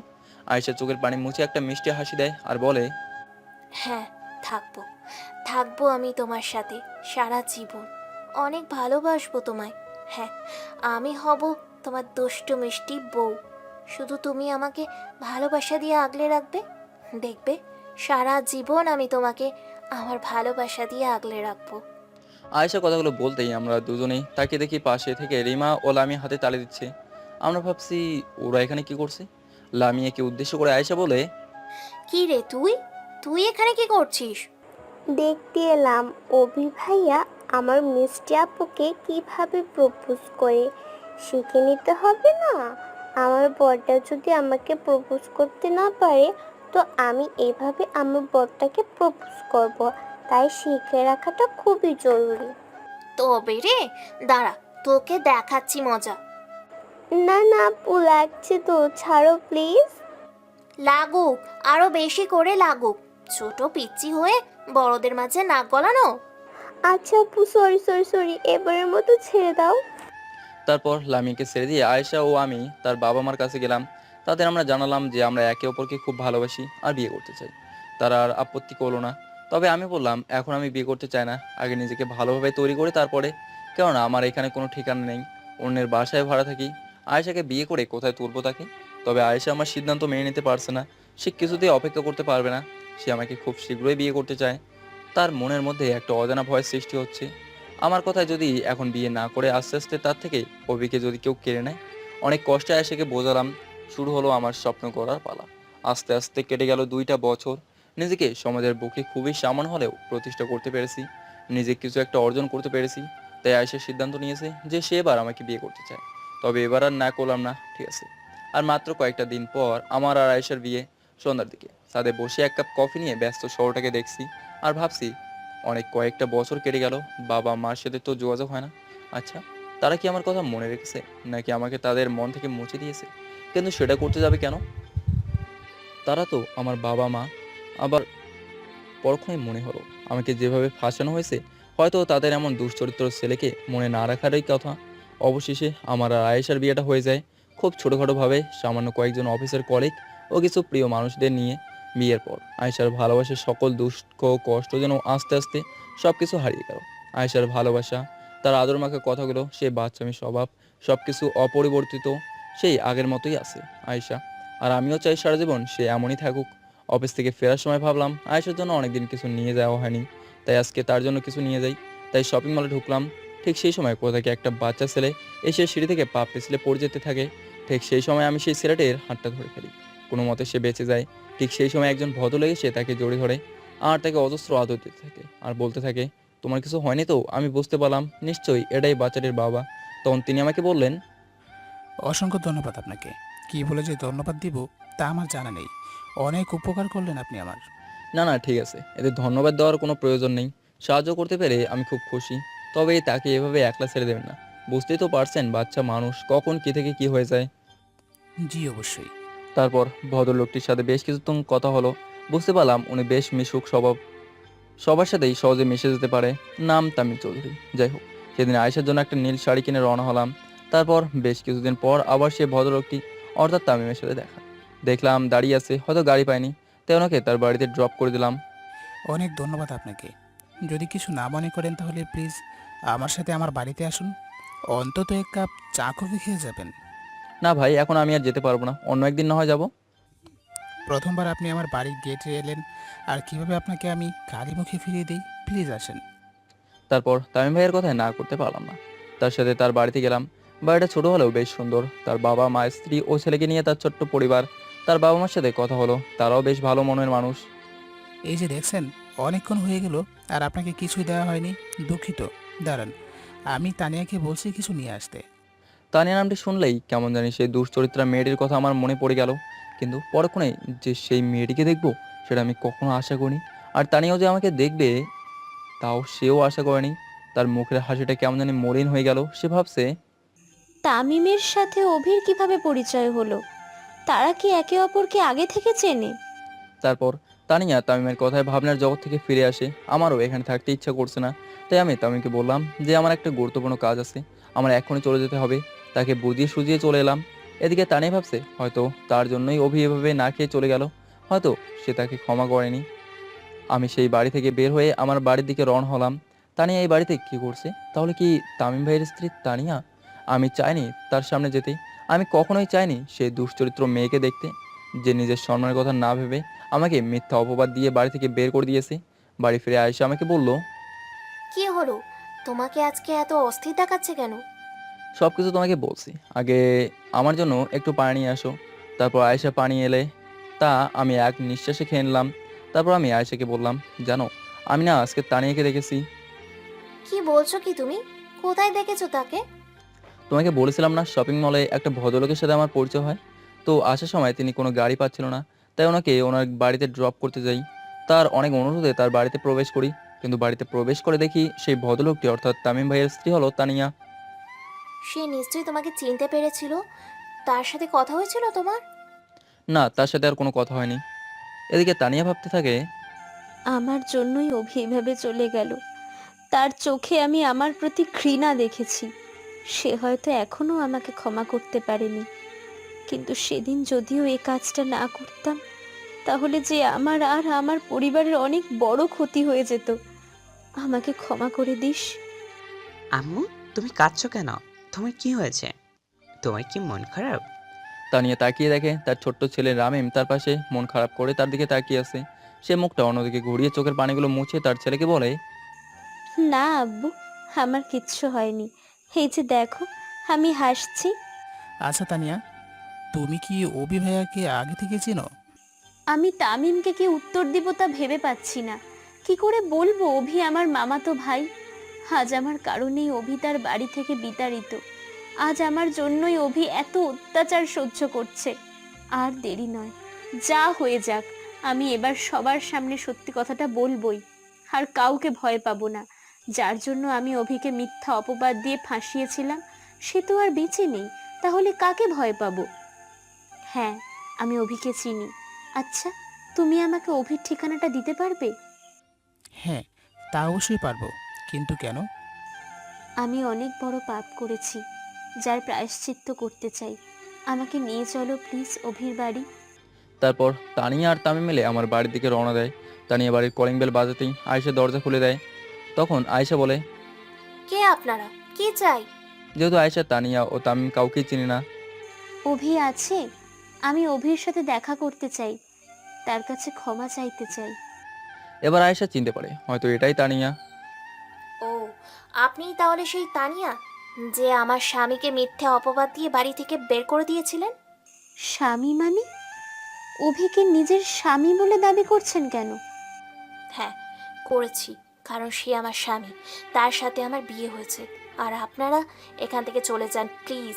হয়তো আপনাদের মুখ দেখলে সে কষ্ট পাবে, আর আমি চাই না আমার স্বামী কষ্ট পাক। প্লিজ, আপনার সামনে হাত জোর করে বলছি, একটি বারের জন্য অন্তত তার সাথে দেখা করতে দিন। আমি আমার কাজের জন্য ভীষণ অনুতপ্ত। সে যদি আমাকে ক্ষমা না করে তাহলে হয়তো আল্লাহ আমাকে কোনো দিন ক্ষমা করবে না। প্লিজ আমাকে একবার তার সাথে দেখা করতে দিন, তার কাছে ক্ষমা চাওয়ার সুযোগ দিন। তখন আমি আয়েশাকে খুঁজতে খুঁজতে নিচে এসে দেখি আয়েশা কার সাথে যেন কথা বলছে। আয়েশা, কি হয়েছে? কারা এসেছে? কার সাথে কথা বলছো? তারপর তানিয়া আমাকে দেখতে পেয়ে দৌড়ে এসে আমার পা জড়িয়ে ধরে আর কাঁদতে কাঁদতে বলে, অভি, আমাকে ক্ষমা করে দে। আমি অনেক বড় ভুল করে ফেলেছি, জানি আমি ক্ষমার যোগ্য না, তবুও প্লিজ প্লিজ আমাকে ক্ষমা করে দে। তুই কোন সাহসে এই বাড়িতে এসেছিস? আর ক্ষমা? তোকে কোনোদিন আমি ক্ষমা করতে পারবো না। আমার জীবনে সব কিছু তুই কেড়ে নিয়েছিস। তোর জন্য আমার বাবা মা আমাকে নিজের ছেলে বলে দাবি করে না, অথচ তাদের কাছে কতটাই প্রিয় ছিলাম আমি। শুধুমাত্র তোর জন্য, তোর কোন নজরের জন্য আজ আমার সবাই থেকেও নেই। তোকে আমি কখনোই ক্ষমা করতে পারবো না। চলে যায় এখান থেকে। এমন করে বলিস না, এটা ছাড়া কিছু করার ছিল না আমার। সাব্বির আমায় তোকে ফাঁসানোর জন্য বলেছিল। তানিয়ার কথা শুনে আমি অবাক হয়ে গেলাম। এখানে আবার সাব্বির এলো কোথা থেকে? হ্যাঁ, মানলাম সাব্বির সাথে আমার কলেজে বহুদিনের শত্রুতা ছিল, কিন্তু তাই বলে সাব্বির এত বড় কাজ করবে? কি বলছিস তুই এসব? সাব্বির সাব্বির কোথা থেকে এলো এসবের মাঝে? তাহলে শোন, সাব্বিরের সাথে আমার বহুদিনের সম্পর্ক ছিল, তখন তোকে আমি সহ্যই করতে পারতাম না। আর সাব্বির তো ছিল তোর চিরশত্রু। একসময় সে আমাকে নানানভাবে থ্রেট দিতে থাকে। আমি যদি তার কথা মতো না কাজ করি, তাহলে সে আমার বড় কোনো ক্ষতি করে দেবে। শুধু আমার নয়, আমার পরিবারের সবার। কিন্তু আমার কিচ্ছু করার ছিল না রে। তার অনেক বড় গ্যাং ছিল। আমি জানতাম সে যা বলে তাই করে, তাই ভীষণ ভয় পেয়েছিলাম যদি সে আমার পরিবারের কোনো ক্ষতি করে ফেলে। তাই ডক্টরের সাথে মিলে মিথ্যা রিপোর্ট বানিয়ে তোকে ফাঁসানোর চেষ্টা করি। সাথে মাও ছিল, কেননা তার তোদের সম্পত্তির ওপর ভীষণ লোভ ছিল। সে চেয়েছিল এই মিথ্যা অপবাদের সাথে তোর আর আমার বিয়ে দিতে, কিন্তু সেটা হয়নি। তুই চলে এসেছিলি, কিন্তু বিশ্বাস কর, এই অপবাদের পর আমি একটুও শান্তিতে ছিলাম না। সাব্বির আরও নানাভাবে আমাকে ব্ল্যাকমেল করতে থাকে, কিন্তু হঠাৎ একদিন জানতে পারি সে নাকি রোড অ্যাক্সিডেন্টে মারা গেছে। সেদিন আমি কতটা খুশি হয়েছিলাম তা বলে বোঝাতে পারবো না। অবশেষে সিদ্ধান্ত নিয়েছিলাম যে তোকে যে করেই হোক খুঁজে বের করব, আর তোর কাছে ক্ষমা চাইবো। মামা মামি সবাইকে বলে দিয়েছিলাম যে আমি তোকে মিথ্যা অপবাদে ফাঁসিয়েছি। তারপর থেকে মামা মামি পরিবারের সবাই ভীষণ অনুতপ্ত তোর সাথে এমন অন্যায় করার জন্য। সত্যি রে, বিশ্বাস কর, তোকে ছাড়া বাড়ির সবাই কেউ ভালো নেই রে। সবাই কেমন জানি মন মরা হয়ে গেছে। তারপর হঠাৎ আমার সাথে তামিমের বিয়ে হয়ে যায়, আর এখানে চলে আসি। এদিকে তানিয়ার কথাগুলো শুনে তামিমের রাগে মাথায় ফেটে যাচ্ছে। কি করে একটা মেয়ে পারে নিজের মান সম্মান ধুলায় মিশিয়ে একটা ছেলেকে এত বড় মিথ্যা অপবাদ দিতে? তামিমের এই রাগান্বিত চেহারা দেখে তানিয়া তামিমের কাছে যায়, গিয়ে বলে, আমাকে ক্ষমা করে দাও। আমি অনেক বড় ভুল করেছি, আর তোমার থেকেও এই সত্যিটা লুকিয়েছি। সত্যি, কারো কাছে এখন আমার ক্ষমা চাওয়ার কোনো মুখ নেই। তবুও পারলে প্লিজ ক্ষমা করে দাও। তামিম তানিয়ার হাত দুটো এক ঝটকায় সরিয়ে দিয়ে রামিমকে নিয়ে হনহন করে বেরিয়ে যায়। তামিম কথাগুলো শুনে ভীষণ রেগে যায়। কি করে পালো মেয়েটা এভাবে ছেলেটার জীবনটা নষ্ট করে দিতে? তানিয়া সেখানে ধপ করে বসে পড়ে আর অঝরে কাঁদতে থাকে। হয়তো তার সাথে এটাই হওয়ার ছিল। বেশ কিছুদিন হয়ে যায়, তামিম ও তানিয়ার সম্পর্কটা আবারও ঠিক হয়ে যায়। এদিকে আমি আমার ল্যাপটপটা নিয়ে বসে আছি। ঠিক সেই সময় আয়েশা আমার পাশে এসে বসে বলল, এই শোনো না, অনেক দিন ধরে আমাকে কোথাও নিয়ে যাওনি। আমাকে কোথাও নিয়ে যাও না। আচ্ছা নিয়ে যাব, সময় পাই তারপর। কোনো সময় বুঝি না, আমাকে নিয়ে যেতেই হবে। আমি একটা জায়গা দেখেছি, ভীষণ সুন্দর জায়গাটা। ওইখানে আমাকে নিয়ে যেতে হবে, বলে দিলাম। আর আমাদের সাথে তামিম ভাইয়া আর তানিয়াও যাবে। আচ্ছা ঠিক আছে। আয়েশা মনে মনে খুশি, কেননা তার প্ল্যান সাকসেস হতে চলেছে। এদিকে আমি কিছু জানি না আয়েশা কি প্ল্যান করে রেখেছে। নির্ধারিত দিনে আমরা সবাই রেডি হলাম, সাথে তামিম ভাইয়া ও তানিয়াও ছিল। চলে গেলাম সেই জায়গাটায়। জায়গাটা বেশ সুন্দর, যে কারো কাছেই মন ভালো হয়ে যাবে এখানে আসলে। তারপর পেছন থেকে কে জানি আমার চোখ দুটো তার হাত দিয়ে ঢেকে ফেলে। আমি বুঝতে পারছি এটা নিশ্চয়ই আয়েশার কাজ। আরে কি করছো কি তুমি? কোনো কথা নয়, চুপচাপ আমার সাথে চলো। যেখানে নিয়ে যাচ্ছি সেখানেই যাবে। তারপর কিছুক্ষণ হাঁটতে হাঁটতে আয়েশা আমাকে এক জায়গায় নিয়ে এলো। তারপর আমার চোখ খুলে দিল। আরে কোথায় নিয়ে কথাটা পুরোপুরি শেষ করার আগে সামনে তাকিয়ে দেখি বাবা মা ভাইয়া ভাবি সবাই এসেছে, কিন্তু তারা এখানে কি করছে? এখানে আমরা ছাড়া আর কেউ নেই। তখন আয়েশা বলল, সারপ্রাইজ! এখানে কেন আমাকে নিয়ে এসেছো? আর ওনারাই বা এখানে কি করছেন? আমি তাদের এখানে নিয়ে এসেছি। তুমি তাদের নিয়ে এসেছো মানে? তাহলে এসব কিছু তোমারই প্ল্যান? হ্যাঁ, আমাকে ক্ষমা করে দাও। তোমাকে না জানিয়ে তাদের এখানে ডেকেছি, আর তোমাকেও নিয়ে এসেছি। কিন্তু কি করতাম বলো? তোমার কষ্ট তো আর আমি দেখতে পারতাম না। তখন মা আমার কাছে এসে বলে, আমাকে ক্ষমা করে দে বাবা, তোর সাথে অনেক বড় অন্যায় করে ফেলেছি। আমরা তোর কথা না শুনে তোকে যা নয় তা বলে অপমান করেছি। আজ বুঝতে পেরেছি কতটা ভুল করেছি আমরা, আমাদের ক্ষমা করে দে। সামনের দিকে তাকিয়ে দেখি বাবা ও ভাইয়া দুজনে মাথা নিচু করে আছে। হয়তো তারা অনুতপ্ত হয়ে গিয়ে ফুঁকছে। আমি তাকে ছেড়ে দিয়ে কিছু দূরে এসে দাঁড়ালাম। আপনারা ভুল করছেন, আপনারাই তো বলেছিলেন অভিনয়ের কোনো ছেলে আপনাদের নেই, আপনাদের তো একটাই ছেলে। আপনারা কি বলছিলেন আমার মতো পাপকে পেটের মধ্যেই মেরে ফেলা উচিত ছিল? যদি মেরে ফেলতেন তাহলে সেদিনকার ঘটনাটা আপনাদের আর দেখতে হতো না কখনোই। দ্বিতীয়বারের মতো মেরে ফেলতে চেয়েছিলেন আমায়, কিন্তু ধন্যবাদ, সেদিন কোনো মতে বাঁচিয়ে রেখেছিলেন বলে। যদি সেদিন আপনারা আমাকে বাঁচিয়ে না রাখতেন তাহলে হয়তো আজকের দিনটা দেখতে হতো না। কত কষ্ট নিয়ে, কত যন্ত্রণা নিয়ে সেখান থেকে আমি চলে এসেছিলাম, সেটা আপনারা কি করে বুঝবেন? আপনারা তো ভেবেছিলেন বাড়ির আপদ দূর হলো, আর আপনি ভাইকে উদ্দেশ্য করে বললাম আবার এসেছেন আমাকে মেরে ফেলার জন্য, তাই না? আমি তো অনেক বড় পাপ করেছিলাম, খারাপ কাজ করেছিলাম, আপনাদের মান সম্মান ধুলোয় মিশিয়ে দিয়েছিলাম। নেন, আমি আপনাদের সামনে সশরীরে দাঁড়িয়েছি, আপনারা আমাকে নিয়ে যা খুশি তাই করুন। আজকে আমি আপনাদের কোনো বাধা দেব না।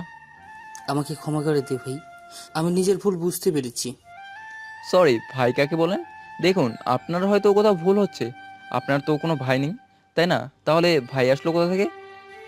এত অভিমান আমাদের উপর? দুঃখিত, আপনাদের উপর আমার কোনো অভিমান নেই, কেননা নিজের আপনজনদের উপর অভিমান থাকে।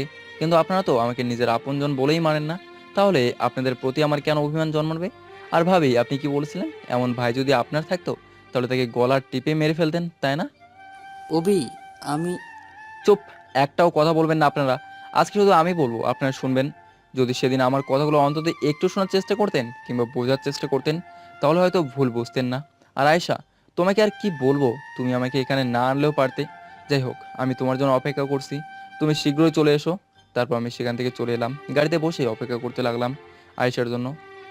মা আয়েশাকে নিজের বুকে জড়িয়ে ধরে বললেন, মা, আজকে আমাদের জন্য হয়তো তোমাকে অভি ভুল বুঝবে। মা, আপনি চিন্তা করবেন না এসব নিয়ে। আমার উপর রাগ শুধুমাত্র সীমিত সময়ের জন্য, আর আমি জানি ও রাগ কিভাবে ভাঙাতে হয়। আর আপনারা একদম চিন্তা করবেন না, সে আপনাদের উপর অভিমান করে আছে। তার মুখের কথা আর মনের কথা সম্পূর্ণ আলাদা। সে আপনাদের ভীষণ ভালোবাসে। জানেন, যখনই আমি তাকে কান্না করতে দেখেছি তখনই বলে আপনাদের কথা নাকি তার খুব মনে পড়ছে। আমি বুঝতে পেরেছি যে ছেলেটি তার পরিবারকে এতটা ভালোবাসে, সে কি করে পারবে তার পরিবারের মানুষগুলোকে ঘৃণা করতে। আমি খুব শীঘ্রই তার অভিমান ভাঙিয়ে আপনাদের কাছে ফিরিয়ে আনবো, শুধু দোয়া করবে। আমি দোয়া করি তুমি যেন সফল হও। তারপর আয়েশা চলে এসে আমার পাশে বসে। তারা আমাদের দিকে এক দৃষ্টিতে তাকিয়ে আছে। আমি আমার চোখ দুটো মুছে গাড়ি চালানোর দিকে মন দিলাম। আয়েশা আমার দিকে তাকিয়ে মুচকে হাসি দিয়ে ভাবছে, আমি জানি তুমি এখন কতটা কষ্ট পাচ্ছ, সেটা আমি তোমার কথাগুলো বলার সময়ই বুঝতে পেরেছি। তোমার মনে তাদের নিয়ে যতটা অভিমান আছে সব কিছু ভেঙে আমি তাদের কাছে তোমাকে ফিরিয়ে দিব, এটা আমার প্রতিজ্ঞা। এখানেই গল্পটি শেষ করলাম। নিজের পরিবার থেকে, পরিবারের লোকজনদের ভালোবাসা থেকে কখনোই কেউ দূরে থাকতে পারেনি, হয়তো আমিও পারবো না।